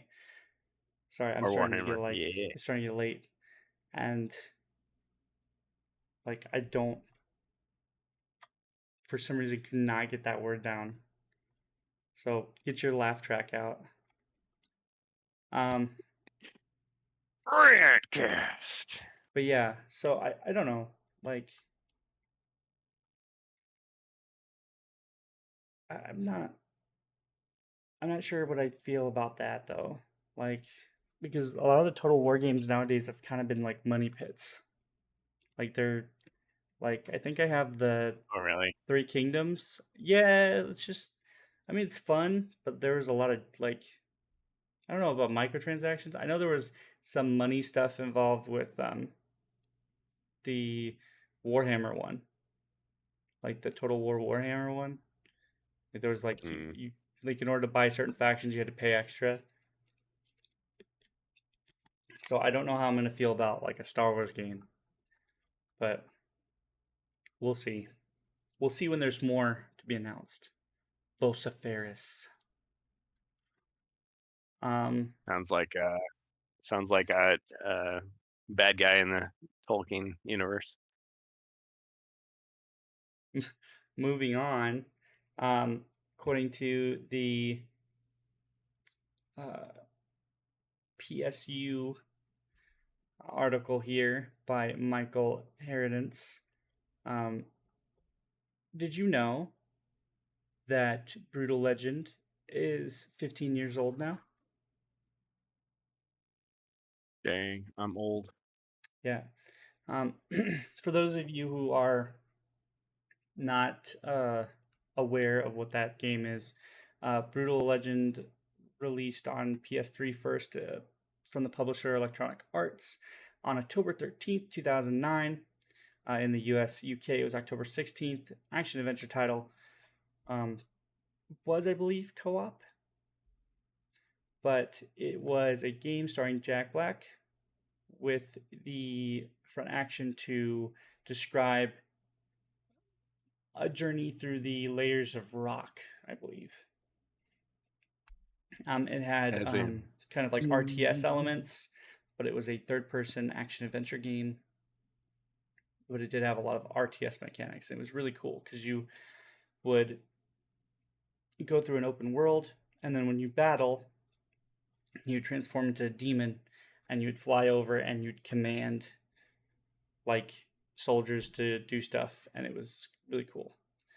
But according to Double Fine, well, in this article, as Brutal Legend turns 15, talks about a possible sequel with expanded RTS mechanics. So, like I said, according to Michael Herodance, Double Fine has touched on a possible sequel to Brutal Legend as Jack Black fronted action game celebrates its 15th anniversary. Double Fine's community manager revealed at least 30% of messages they get about fans is from Brutal Legend 2, and Tim Schafer still thinks about the possibility of a follow-up. In fact, he revealed that if Brutal Legend 2 were to happen, he's more interested in expanding on the RTS mechanics than anything else. I don't. Once again, this is one of those things where I don't know what to think about that because Jack Black is a lot older now, and I mean, I don't know if he'd be willing to do something like this. I mean, he's pretty open to just about anything, but he's had a couple of stinkers lately. So, especially with the Minecraft game or Minecraft movie that's coming out that people are dogging on, and a lot of his roles, his previous roles. I didn't think he was bad in the Star Wars, his Star Wars role, but like some people were dogging on him for that. But yeah, yeah, I remember that. Yeah, I'm trying to think. Yeah, I saw him in Tropic Thunder. Oh yeah, he was in the Jumanji sequels. I he forgot about that. was. He did okay. Yeah. I like that. I actually just saw both He's those only Jumanji he's sequels with my barely kids. he's barely 10 years older than I am. Wow. Oh. Uh-oh. Uh-oh. Uh-oh. Better start prepping. Yep. Was terrible in that episode. Him and that singer. See, I didn't like the singer, but like I said, I didn't mind him. I thought he was actually trying to act, but you know, Wasn't Christopher Lloyd in that one too? yep. Oh, great. I'm gonna blame most of like the writing and stuff too. So, Yeah, I haven't watched that but stuff. once What? again, actors have a rise, right? They also have a fall because you can't just be great the entire Oh, time. You can reach a legend look, status, I guess, and then just do no wrong, I suppose. But like, I feel like, you know, Nicolas Cage. Well, Lloyd was great. Like I said, he for what he did, yeah, I agree with that, Joe. Like he sat in a. Did he just sit in like the security chair and just be the villain, pretty much? If I remember right, I barely remember that episode too, like either. So I mean, sometimes the best you can say about those things is like, well, he did the best he could with what he was given, but it wasn't it's really much. funny that I remember the Jumanji sequels over stuff like that because like those are Oh, also just random popcorn movies. Like, but like that it wasn't that's the Mandalorian, right? Yeah, yeah. Oh, Mandalorian. Yeah, see, I was trying to think like what show it was because I that was like, was I didn't season see those other 3, ones. and that was Season just 3. Oh, the one that everyone it was forgot. just like I said, it was just forget. It was a lot of like nonsense. Sorry, I have something in my eye. It was just a lot of like Yeah, random shit. he's getting But like, emotional about it, folks. no, I'm not crying. I swear. But yeah, I don't. Yeah, I didn't have much to say about it. Like I said, I in my review of it on our rantcast, I didn't mind it. I just didn't like the ending. The ending was like garbage. Like the stuff to do with Giancarlo and his clones. But yeah, Yep. like I said, I think Jack Black's just kind of going through a rough patch. He's just signing on kind of everything because he wants to do what he likes to do, and that's whatever. But at the same time, uh, I mean, he's old enough. He's a big boy. He can make those decisions himself. I just think he's kind of signing up for some shitty roles, but and he's also kind of giving himself like one role. He always kind of has this yeah like type attitude, Like what? and like the like he has that cha like like he's always eccentric and stuff, and Yeah, yeah. it fit with his other roles and stuff, but like now he's trying to get into other things. He's trying to do other. I mean, he was in a couple serious roles, but like you know what I mean. Like you Hmm. can't carry that into everything, and like I feel like that's also kind of why it sucks. Watch him in Bernie. Oh, dude, that was good. I liked him in that. That was good shit. Yeah, Never I saw that. almost forgot about that. That was the one with Kathy Bates too, right? Oh yeah, Bernie. that was the it's the movie where like he like plays a really abnormally. Was it Cat? I thought it was Kathy Bates. Yeah, it was. Hold on, pretty sure it was. Affable mortician strikes up a Yeah, friendship with a wealthy widow. he's like um it's like super nice and like nobody can like get on his nerves. Oh no, it's not Kathy Bates. It's uh Shirley MacLaine. Sorry. For some reason I was thinking it's Wait, been a long time since I've seen this movie. based on true events? What? Yeah, I'm pretty sure. But like she becomes Oh, like but it's super like controlling and like pisses him off, like just drives him insane. Because I thought they formed like a relationship or something, but like he ends up like killing her. I think. way to spoil it. But you're saying it's worth What worth watching, huh? I thought that was part of the plot. I thought that was in like the trailer. Yo, man, sorry if that's Ruined it. you know ruined it. Done. Well, if it's history, then it's real, right? So it's I mean, this is like it's 2011, I think. So it's really good. You should watch it anyway. But I mean, I'm pretty sure it was shown in the trailer. So yeah, it's based on a true story. So yeah, there was a murder.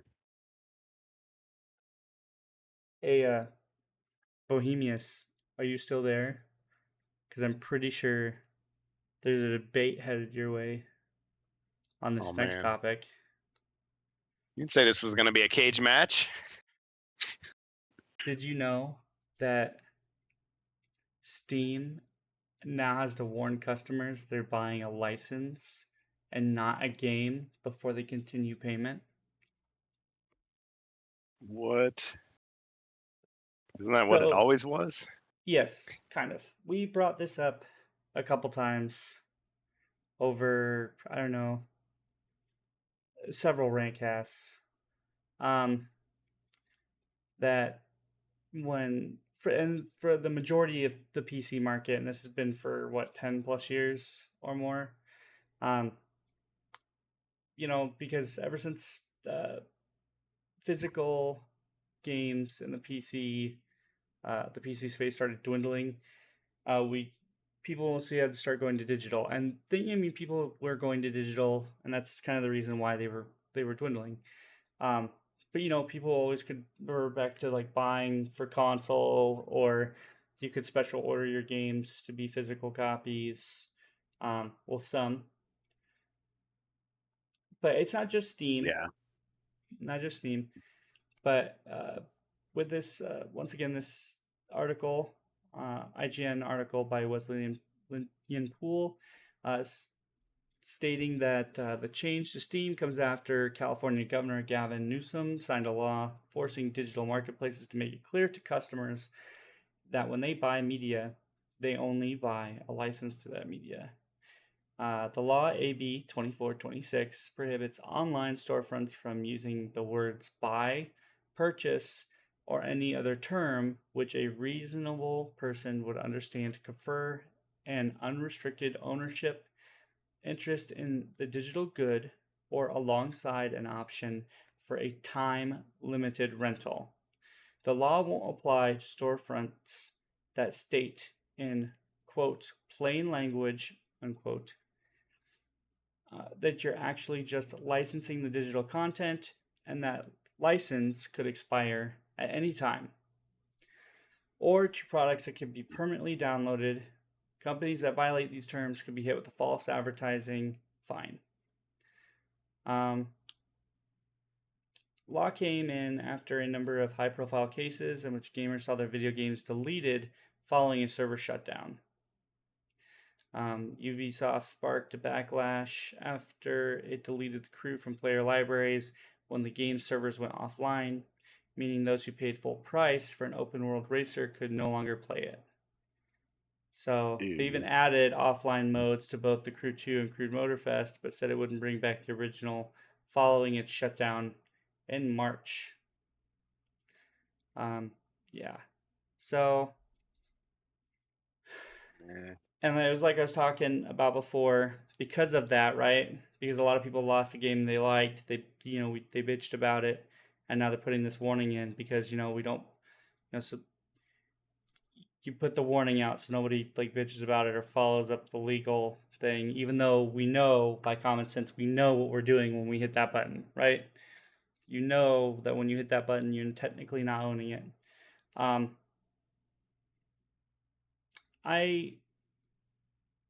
think Steam has been pretty lenient on how their users handle the games, even if they've been delisted or anything. I don't know how the licenses are handled. I even know that Ubisoft kept them on a server. So I'm guessing that was for multiplayer, right? So people bitch because they got shut down. I mean, that's to be expected, Yeah. Especially, so that's Ubisoft. Ubisoft's scummy regardless. But if you buy like a single player experience or something and it gets delisted, Steam could remove that game from your account because they don't want people playing that game for whatever odd reason. But technically, I've never had a game removed from my library at all. And there's been several delisted games. I just want to. You have. I don't know if you're considered a typical Steam customer, but you have a lot of games. Like I think you told me one time, and I was like, "What?" There's way more people who own way more games than me, and it's because of the. Are you willing to say how many games you have on Steam, roughly? Like four, almost 500, I think. But like, that's because when the indie titles sparked up and stuff, like I said, people's playing habits now have changed. You buy games like you buy clothes, and sometimes you'll buy games on sale or whatever.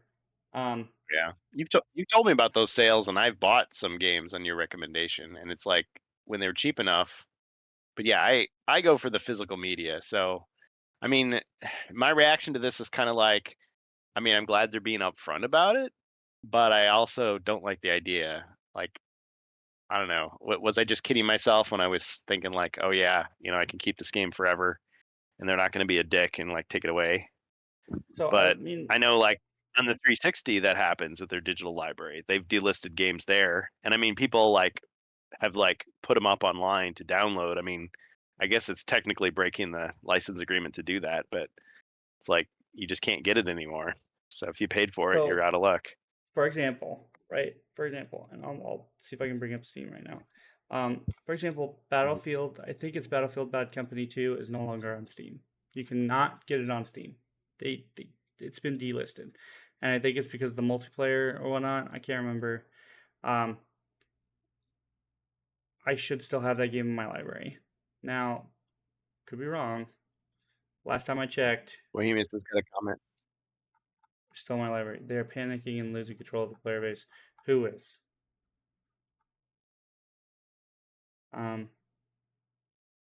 Yeah, it's right here. So if you look, it's right here. Last time I checked, it was delisted. Like you couldn't, unless they like brought it back. Let me check the store real quick. Well, they took the Unreal Tournament games off, but that was because Epic had their own streaming service that they wanted to put their games on. So I mean that I can kind of understand. Like it goes away from one place, but you can get it somewhere else. So, but if they just take it away, especially if you've already paid for it, that's terrible. If you search it up, Battlefield Bad Company. What about the neither one advertising of them. from ads? From what? Well, it's fine if they're telling you now that it's a rental, but like if you didn't know it was a rental back then, isn't it false advertising? Like retroactively, No, shouldn't you get a refund? No, because it's always been in the Steam subscriber agreement. What I'm saying is that they don't put. It's like, for example, the floor is wet, right? Mm-hmm. You like by common sense, or at some point in time, have been told when you walked into the restaurant, hey, watch out when you go in the bathroom. The floor by this stall is wet, right? Like there's a guy standing by the bathroom right now that says, watch out, the floor's wet. Okay? This is the example I'm trying to give off. Now I'm tired, it's probably a bad example, but you walk in anyway and you say, I'm not gonna slip, whatever. I've never slipped ever in my life. you pull a Donald Trump, you go, "I never slipped," and you walk in, and lo and behold, you slip, and your You do head a hits triple axle. your head hits the urinal, and you walk out, and you're bleeding, and you're like, "I'm suing you," Like Harrison Ford. and everybody like groans because like you were already told, and that you shouldn't have walked over there. So, but at the end of the day, they've got to hear it. You probably are within your rights to do so. So they got to go put a sign down that says, "Please don't step here. It's slippery." So we knew what we were doing when we did business with Steam. And 10 to 1, I don't know if you get anything from that, but like what, people probably have, but what I'm saying is like, we know in the Steam subscriber agreement that it says, and this is any service, right? Any service, when you buy a game digitally, you don't own it. It's been mentioned before. But like I said, with Steam, I don't know about Ubisoft, I don't know about EA, and hold on, Joe, I've got your comment. Oh man, with like EA, like or Ubisoft Connect or something like that, I don't know about them, but with Steam, usually they've been pretty lenient about it. Like I said, like I still have Battlefield Bad Company 2. There is a site that's available for delisted Steam games where you can go and download them. But like, what I'm saying is that most of the time they're not ripping games off of your library just because. Now, with the crew, since the crew is online only, I'm guessing, but I still have Star Wars Galaxies in my Steam library, and Star Wars Galaxies is dead. You can revive it. I thought, yeah, people had their own hacked servers, right? But that's not Steam's problem, right? That's, like I said, Not if they official. wanted to, they could just pull it from your library, and you wouldn't have the license. You'd have probably the files on your computer, but you wouldn't be able to play it without Steam. Some games will play without Steam, but I got what Bohemian's been saying. Yeah, he is talking along those lines. He says all the companies, the players are taking control through mods and custom games, creating alternate communities. In this way, they will strip the possibility to play after the game is not anymore the new thing. Yeah. So what I'm saying play there, the new hotness, the old favorites. Well, and I hear what Bohemius is saying, and I understand that. Well, without the company's official support, that's going to be like a smaller group of like people that don't know about that stuff are just going to be like, oh, I can't get the game anymore. Oh well, I'll just get the next one, right? They aren't going to like look at the recipe for the, if they took the Big Mac away and now you got the Super Mac, like, okay, I'm just going to buy the Super Mac. I'm not going to look for some guy online who came up with a similar recipe so I can make Big Macs at home. Because there are people who just want the convenience, right? And that's insane. Like I'm not gonna blame just California, right? But that's where I'm going with that. You get the people in the bigger cities who do just follow that because they say, well, why not? We have the money. It doesn't matter. At the end of the day, it's not just about the money. It's about the principle, and that is a saying older than time, but it is true because eventually you give up enough of your freedom, it's all gone. And that's what I'm saying is the reason we make entertainment is so it can be enjoyed for years to come. It's the reason we make art. It's the reason we make certain things. We don't sit there and revere paintings that are hundreds of years old for no reason. And it's a hard point for me to make sometimes because there's some people who are like, well, why not? Why don't we just go to it's just, and the new thing is just as good. Well, that's fine. But, because I wouldn't mind a remake of KOTOR. I wouldn't mind. But like the old one is something you can go back to and enjoy. It doesn't keep me from buying the new one if it's good. It's the fact that the old one is a great game that I like to go back to and enjoy. It's something that I like to go back and play, and it's art that we like to see. And yes, it's part of history. It's the reason I was talking about preservation before. You know, and I don't care if they own it. It's a distribution. It's something that was distributed to an audience. And I don't ever draw something for my kids and say, well, you can only have that for 5 minutes, and then I want my drawing back. Like, I don't make something for my children temporarily and then throw it on the ground and break it and tell them, well, they gotta wait for the new one to come out. Like Sand painting, chalk drawing. Well, and The but rain that's comes and that's washes it that's what I'm away. saying is like where Ephemeral. it's the killing. It's not just about games at that point. It's about you're just not only killing traditions, you're killing a lot of things just by doing that. It's the first step to something larger, and that's what I'm more worried about. I could care less that like my games get pulled off the library. It's more of the fact that when people just say okay whatever, it's the same reason that we did that with like net neutrality and stuff. Like, we're just saying whatever and we're not fighting back. So I I I get worried when companies do this and they put the warnings up, because when they're doing that with Steam,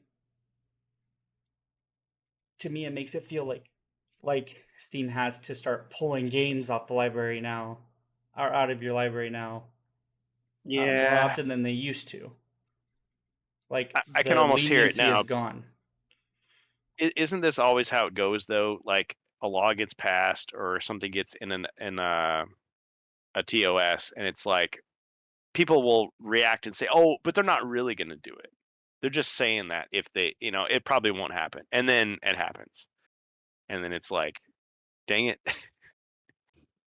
Well, I'm mostly also thinking that it could just be like, because once again, these are usually passed by politicians, and I'm thinking some big business has a politician or two in their pocket, like enough to make a vote pass, or they've done enough talking over the last couple of You're years. saying Like, it this isn't something that just you're passed saying it over time, but it's like, not the wisdom of the people. It's just people with enough money and the right yeah, connections. it's like I said, people probably think I'm stupid, but it's the reason I blame a lot of big businesses.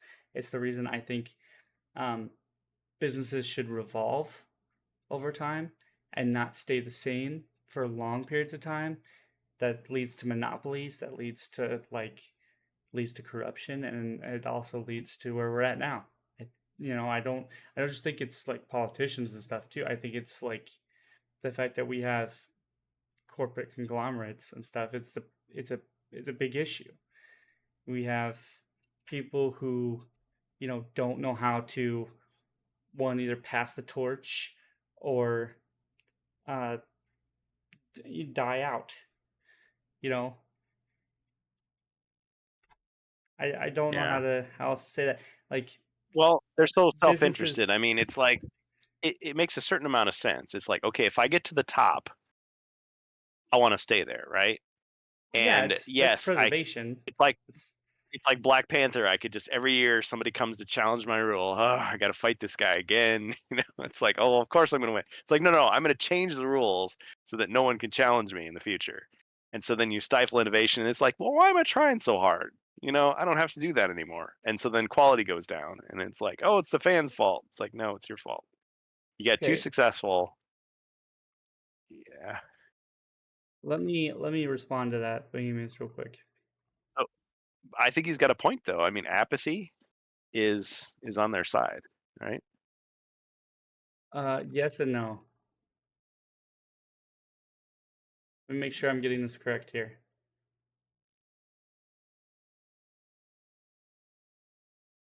Trying to make sure I'm quoting the right guy here.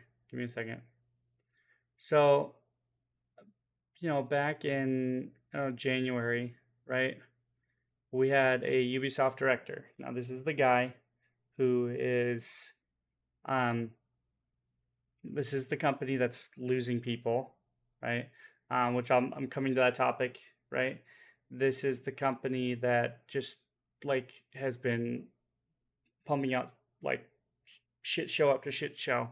Ubisoft director Philippe Tremblay caused caused a huge uproar by saying, and this is it, right? That people should get used to not owning their games. And literally got a huge negative response from that. Pretty much for quote, consumers got comfortable not owning their CD or DVD collection. That's a transformation that's been a bit slower to happen. As gamers grow comfortable in that aspect, you don't lose your progress if you resume your game at another time. Your progress file is still there. That's not been deleted. You don't lose what you built in the game, your engagement with the game. So it's about feeling comfortable with not owning your game.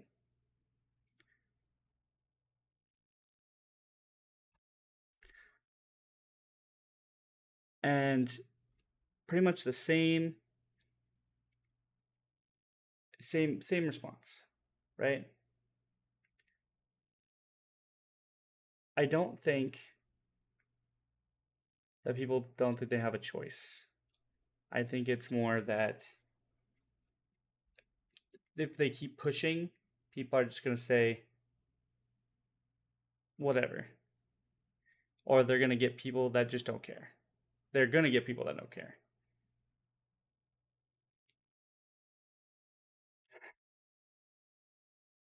Sorry, Bohemians. I'd never heard of that thing. Sorry, I'm talking about the sandwich from earlier. Oh, you're right. Yeah, for me, it was the McRib. I mean, now looking back, it's like kind of a cheap sandwich, but at the time, it was like, wow, this is like way better. You're killing my passion right now. No, you're talking about an important topic, and you guys have it good, and I'm thinking about sandwiches. And you're throwing the McRib in the middle of it. Yeah, stuffing my face with that savory sauce from McDonald's. Oh, turning into Homer Simpson over here. No, I've bought a few games on Steam, not nearly as many, but yeah, it's like the culture changes and it just becomes the norm, and it seems fair to people because that's what they're used to. For me, it's just about the fact there's not enough consumer protection anymore. There's just not. Mm-hmm. I don't think anything's going to majorly change yet. We'll see. Like I said, I've always kind of understood, right? Because the day they start ripping games from the libraries is really the day I'll probably just go back to what I used to do. But, you know, because people kind of still do that anyway, based off the fact that some games come out of retail worse because of all the DRMs and shit that they come loaded with. Oh yeah. But yeah, don't say that, Kurgan. He's done an awful job. But yeah, I know that's not the solution to everything, but yeah. I don't think that like just letting a business do whatever the fuck they want is a smart idea. Just like I think like letting the people have full control is a smart idea either. There really should be a give and take. Yeah. You know, if they want to have clauses, whatever, but there needs to be some consumer protection because people are greedy as fuck.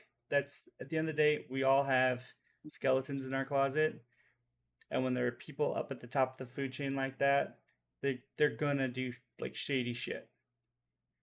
You know, I'm not just gonna give somebody $70 just because. I want something out of it. Yeah, well, you are getting something out of it. You're just getting something out of it technically temporarily. And you don't know for how long that is. It could be long enough to where you probably do get your money's worth. You probably will play it for so long that you won't play it again for like forever. But the thing is I don't want to keep buying games multiple times. And even though they say, well, how many times have you bought this one game? Well, that doesn't matter. That is personally my choice. That's where the difference gets drawn. You know, that's where it's a bonus for you. But when you go to forcing me to do something like that, then that's the problem. Right? You want to charge me the extra, $30 for a video game and blame it on inflation. Yeah, I'm going to be pissed, but whatever. That's the business acumen. That's, that leads to that's the difference between the consumer and the the market price, or what you'd have to do with uh, charging your customers MSRP as opposed to what sort of product you're selling on the market. I mean, but you're selling a digital product right now. It's got to be split up between the service, the publisher, all the other crap. I'm too tired to explain all that. I'm probably gonna start mumbling, but at the end of the day, there still should be some give and take. And right now, they're starting to just say, whatever, pay for it or don't. Yeah, I agree with you on the give and take thing, because you're right. Customers can be wrong, corporations can be wrong. You got to meet in the middle somehow, some compromise. And the That's usually the best way. difference between 10 plus years ago and now with that is we didn't have subscriptions on top of this. Like, you can't even just buy it anymore, because like if you're buying it now, they're just saying, well, you have no choice. It's this, or you pay the subscription cost and don't own it either. So what's the fucking difference between your subscription to have me like play games like I listen to music on Spotify, or buying games one at a time? And that's what I'm saying, is like, at least if I buy this license, I can own this license unless there's like a clause or something, which is stating like, oh, this game like isn't like there's it like breaks a law, or it's you know like it's legitimately cannot be on the service, and which like it does not meet the Steam subscriber agreement. It has to be ripped off your library, and that I can kind of understand. But even at the end of the day, that's I'm buying it digitally. I'm buying the product. So that's just my belief on it. But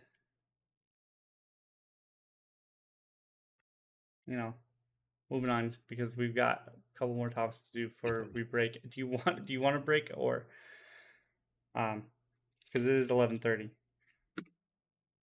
I mean, I'm good, but I know that you're good with the breaks. So if you need to, we'll probably break in like 20 minutes. I'll do this one last topic here, and then we will go ahead and probably break. Yeah. Like I said, I always appreciate Behemoth's input. We had to get him in here for this one. It made no sense that he couldn't access it. So yeah, moving on to the next. Securing my copy of National Lampoon's Christmas Vacation now that I put my money where my mouth is here. That is a smart you don't know thing, how many times. You don't know how many times I've gotten the streamed version of that. It's like, why am I such an idiot? Just buy the freaking movie. I agree with you, man. No, I got you.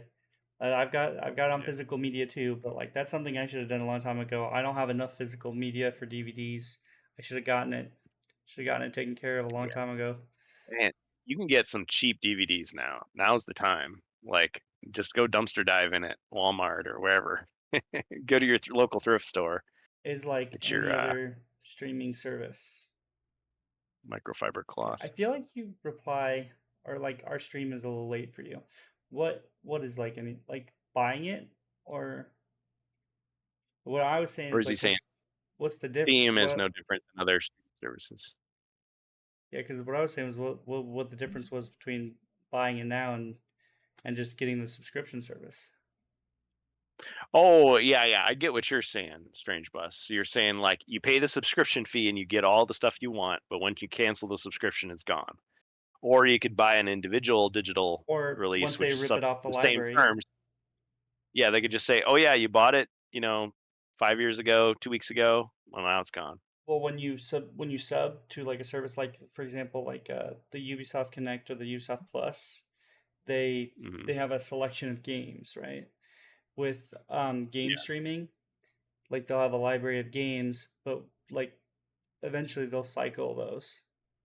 Movies, movies are like that too. Like I don't have Amazon Prime anymore. Yeah, just like movies. But like there's movies. It's like, oh, I just want to watch this one movie. So yeah, I get National Lampoon's Christmas Vacation. I watched that for $3.99 or whatever it was. And it's like, and then 48 hours later, it's gone. So Get a VPN. I watched it, and then a Just year get a later, VPN. watch it again. Yeah, get a VPN. There you go. So with our next topic, and this leads back into Ubisoft, right? As of October 16th, with our article by GamesIndustry.biz, published by Vicky Blake, we heard 700 plus Ubisoft France staff walk out on a 3-day strike in dispute over home working and pay. So, and like I said, this is quoted by this article here. Ubisoft France-based workers were called in to participate in a 3-day strike over a dispute around the company's return to office policy last month. French Game Workers Union said and I'm probably going to butcher this, sorry, the diktat to be in office at least 3 days per week going forward was and I quote, the straw that broke the camel's back, end quote. According to the article here, they called the strike when Ubisoft management did not respond to its complaints. STJV's Clement Montigny told the France press the company had pulled back on promises about home working and calls into question the way they organize their lives. At the time, the Assassin's Creed developer told staff it believed the 3-day requirement would boost creativity and teamwork, but still respect individual circumstances. Ubisoft stocks tumbled following the release of Star Wars Outlaws, falling by more than 10% in 2 days. In September, the value of Ubisoft shares was 40% lower than at the beginning of the year, their lowest value in a decade. So probably pretty much where they were at the beginning when Assassin's Creed was coming into popularity. Bohemia says, I'm not a huge video game player, but I got an opinion because I understand gamers and their needs. But at the same time, I see them adopting marketing strategies that could potentially be suggested by AI. So, to be honest, Bohemius, I'm not a. I think the topic here for me is different. I don't just look at it as just video games. I'm looking at everything in general, right? For like, just everything, right? I was kind of against it when they did it with music, but the ability to buy music or to own music is still there. Yeah, it's just hard. CD, well, yeah, it's just harder to do. The ability to get movies is fading, but it's hard. It's still kind of there. The big thing though is because movies and other entertainment is switching to a different medium. Yeah. That's why I'm not liking that either. But at the end of the day, it's not just about entertainment though. It's because the world's kind of moving in that way.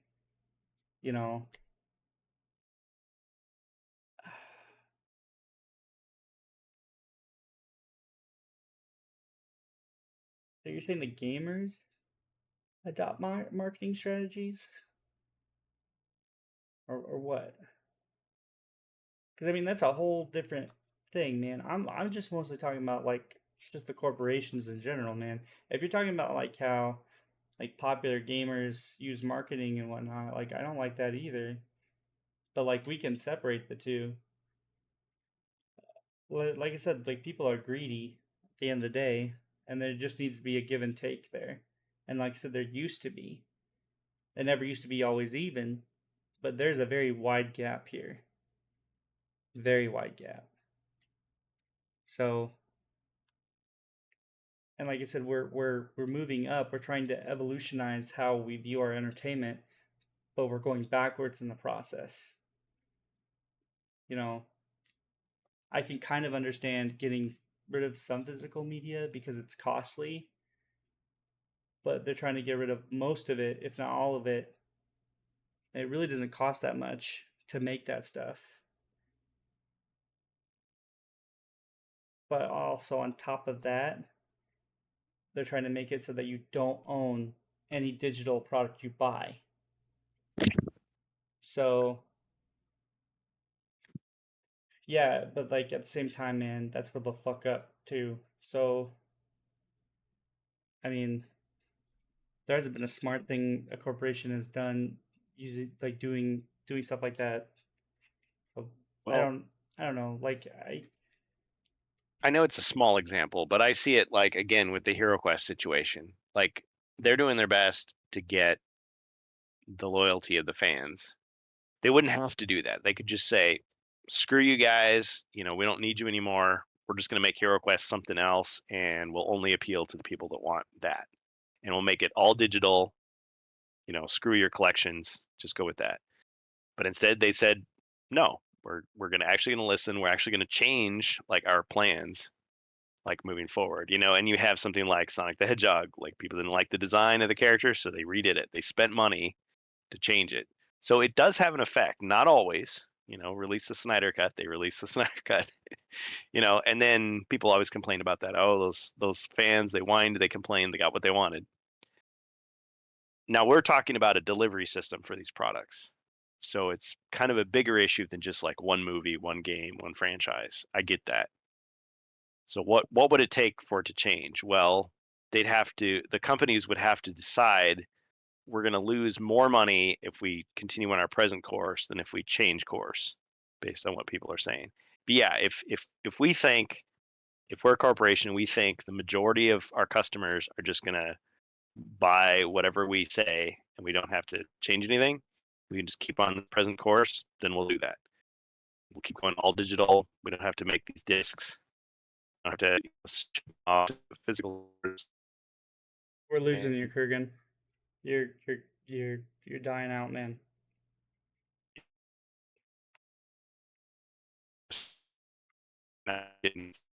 Oh, Oh no. Yeah, connection issues tonight, I guess.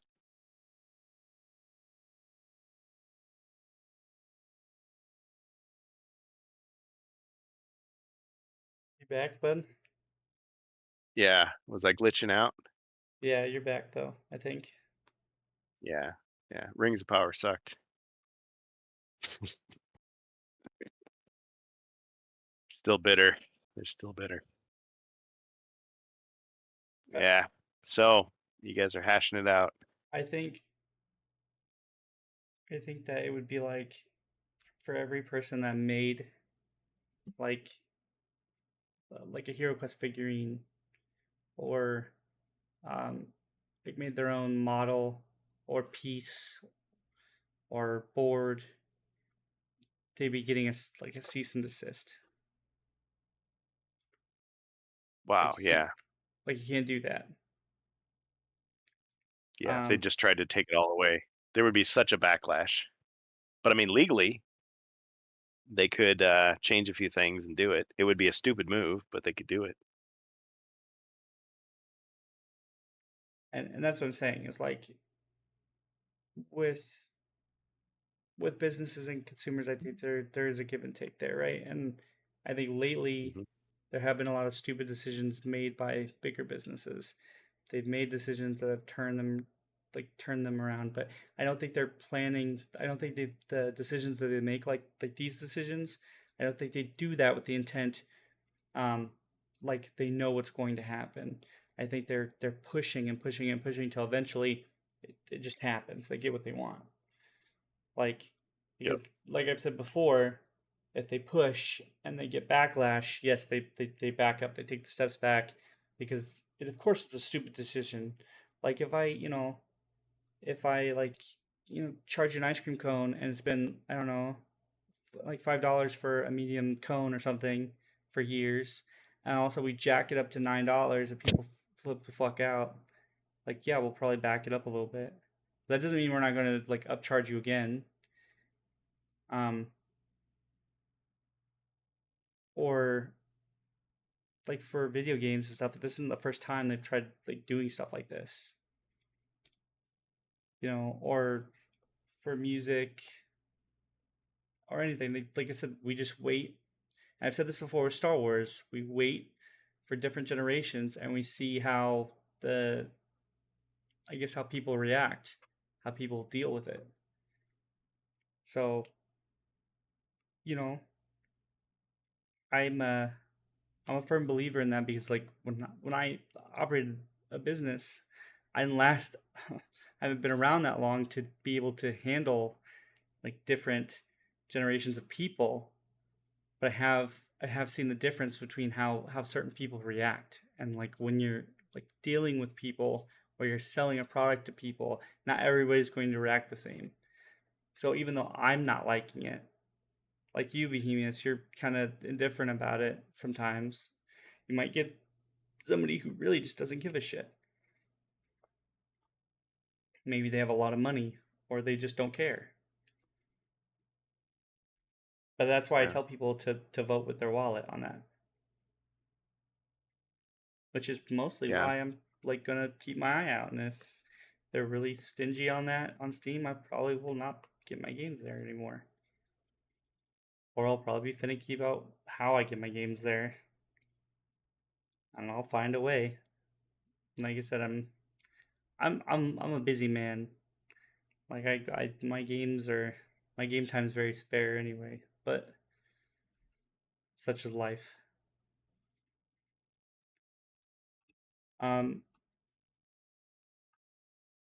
We are at Planes, Trains, and Automobiles. That's another good one.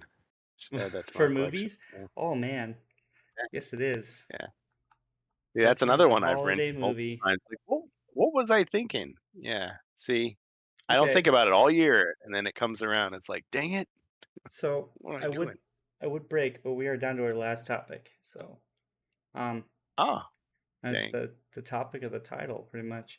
Hey, did you know? See, it's the technical issue to it. Did you know, Kurgan, that the Pokemon developer Game Freak got hacked super hard? Did we find out that they were a bunch of freaks after all? Just like the name? A very good question. I'm so happy you asked because indeed we did, and let me tell you and our audience how that happened. So,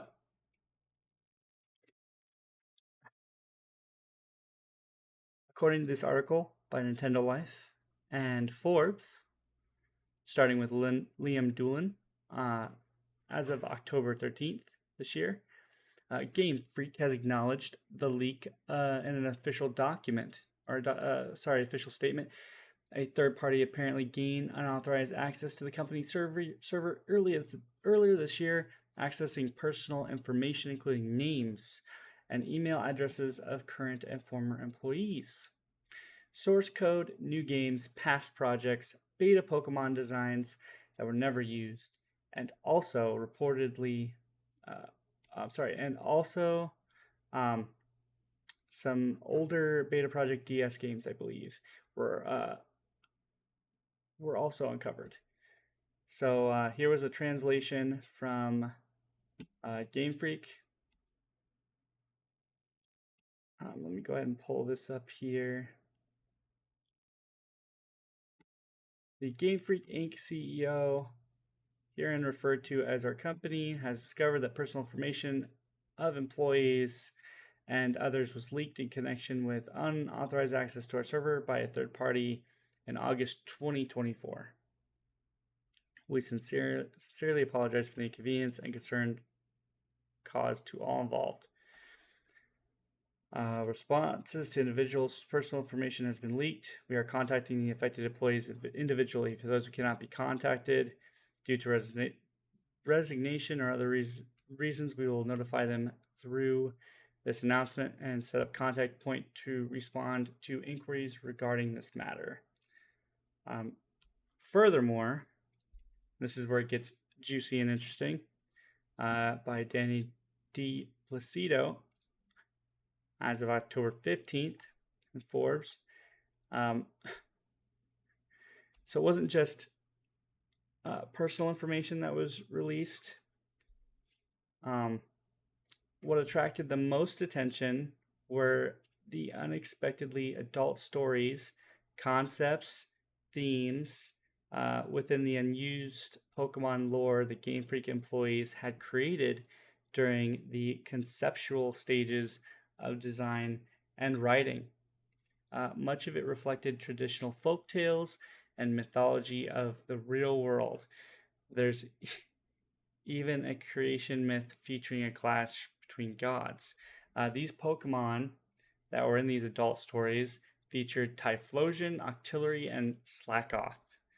A tweet by Brendan Blabber uh, reads, after reading through Game Freak leaks, I think it might be possible that the reason their games feel so rushed is because they have to spend 30% of their manpower silencing the guy who keeps submitting humans and Pokemon used to mate over and over again.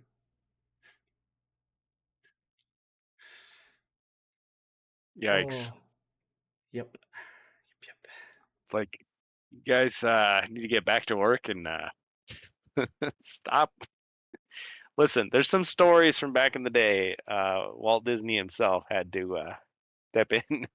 Some of the stuff his employees were doing. It happens, but when you hear about it, it's like, gross. Dude. I mean, we know fans do that kind of stuff, but yeah, when it's the people that make the stuff. I mean, it was supposed to be seen, right? This was a leak. Yeah, but like some of this was like it was Embarrassing. in the like never mind. I'm They saved it. I caught because there was a reading, not in this article, but there was one about Typhlosion, and I'm not reading it to the podcast. You can find it on YouTube if you're so inclined, but it is very disturbing, and yeah, it Well, is. if and let's be real, there's a lot of adult anime out there, right? Yeah, More but mature, or you're working for but a this company that Pokemon is for makes kids. It's for it kids. is targeted for kids. Yes, so you're an adult working for a company that makes these games for mainly for children. I cannot say I haven't tried any of those games recently, um, because I have. I mean, I have like a nostalgia for it every once in a while, but I still have my I still have my Pokemon games from like way back in the day, like way back. But I feel like this is creepy. The stuff is not canon, but still, the fact that it exists and is put out officially. I mean, well, it wasn't put out, but I mean, it was created. Yeah, Yep. it's like finding out there's an X-rated Snow White and the Seven Dwarfs. It's like, no, don't tell me about that. Let's just pretend I didn't know that existed. Yikes. Talking about get your Game Freak on. Yeah, for sure. No joke. But yeah, so it was one discerning employee that did a lot of So these, from what I can tell, or from if what I was you're told. if your kids are if your kids are going to be like looking up Pokemon on in the internet, maybe take it away for a while, because they might find something they shouldn't. You might have to Indeed, explain some things. indeed. But yeah, that's pretty much all I got. Was the Game Freak leaks.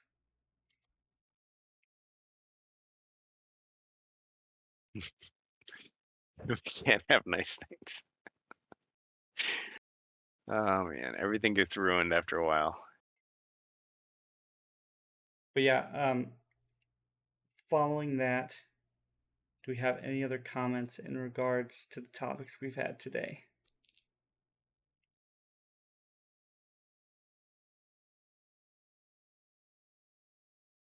Thinking of that quote from Terminator 2. It's in your nature to destroy yourselves. I mean, it's not wrong. Yeah. Definitely not wrong.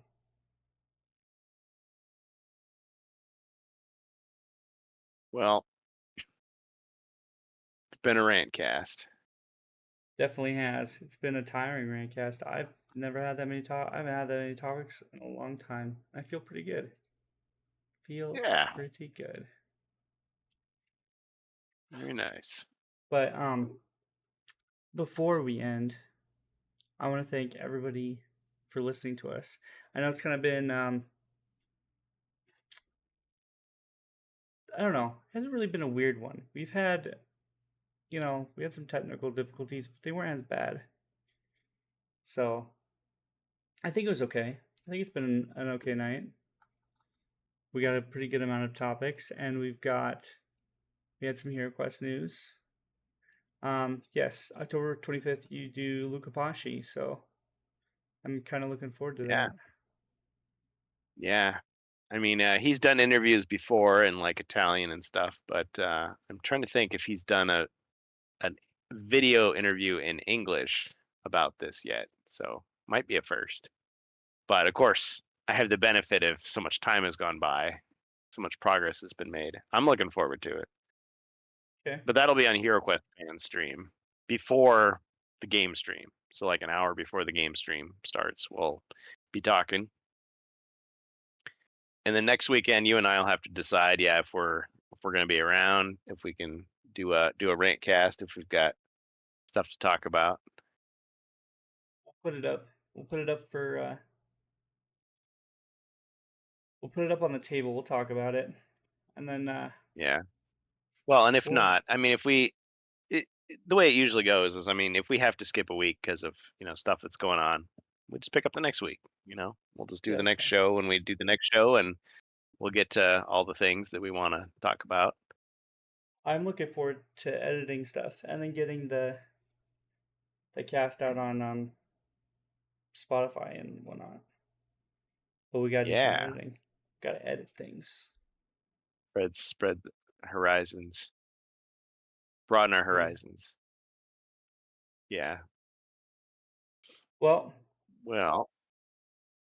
Thanks everybody. Yeah, before we completely finish, I do want to thank everybody for listening to us. If you were watching the stream, wonderful. I applaud you for that too. If you're catching the VOD, hope you guys have a great night. Take care of yourselves and each other. Thanks for joining us on the Rantcast, and we will catch you guys next time. Thanks, everybody.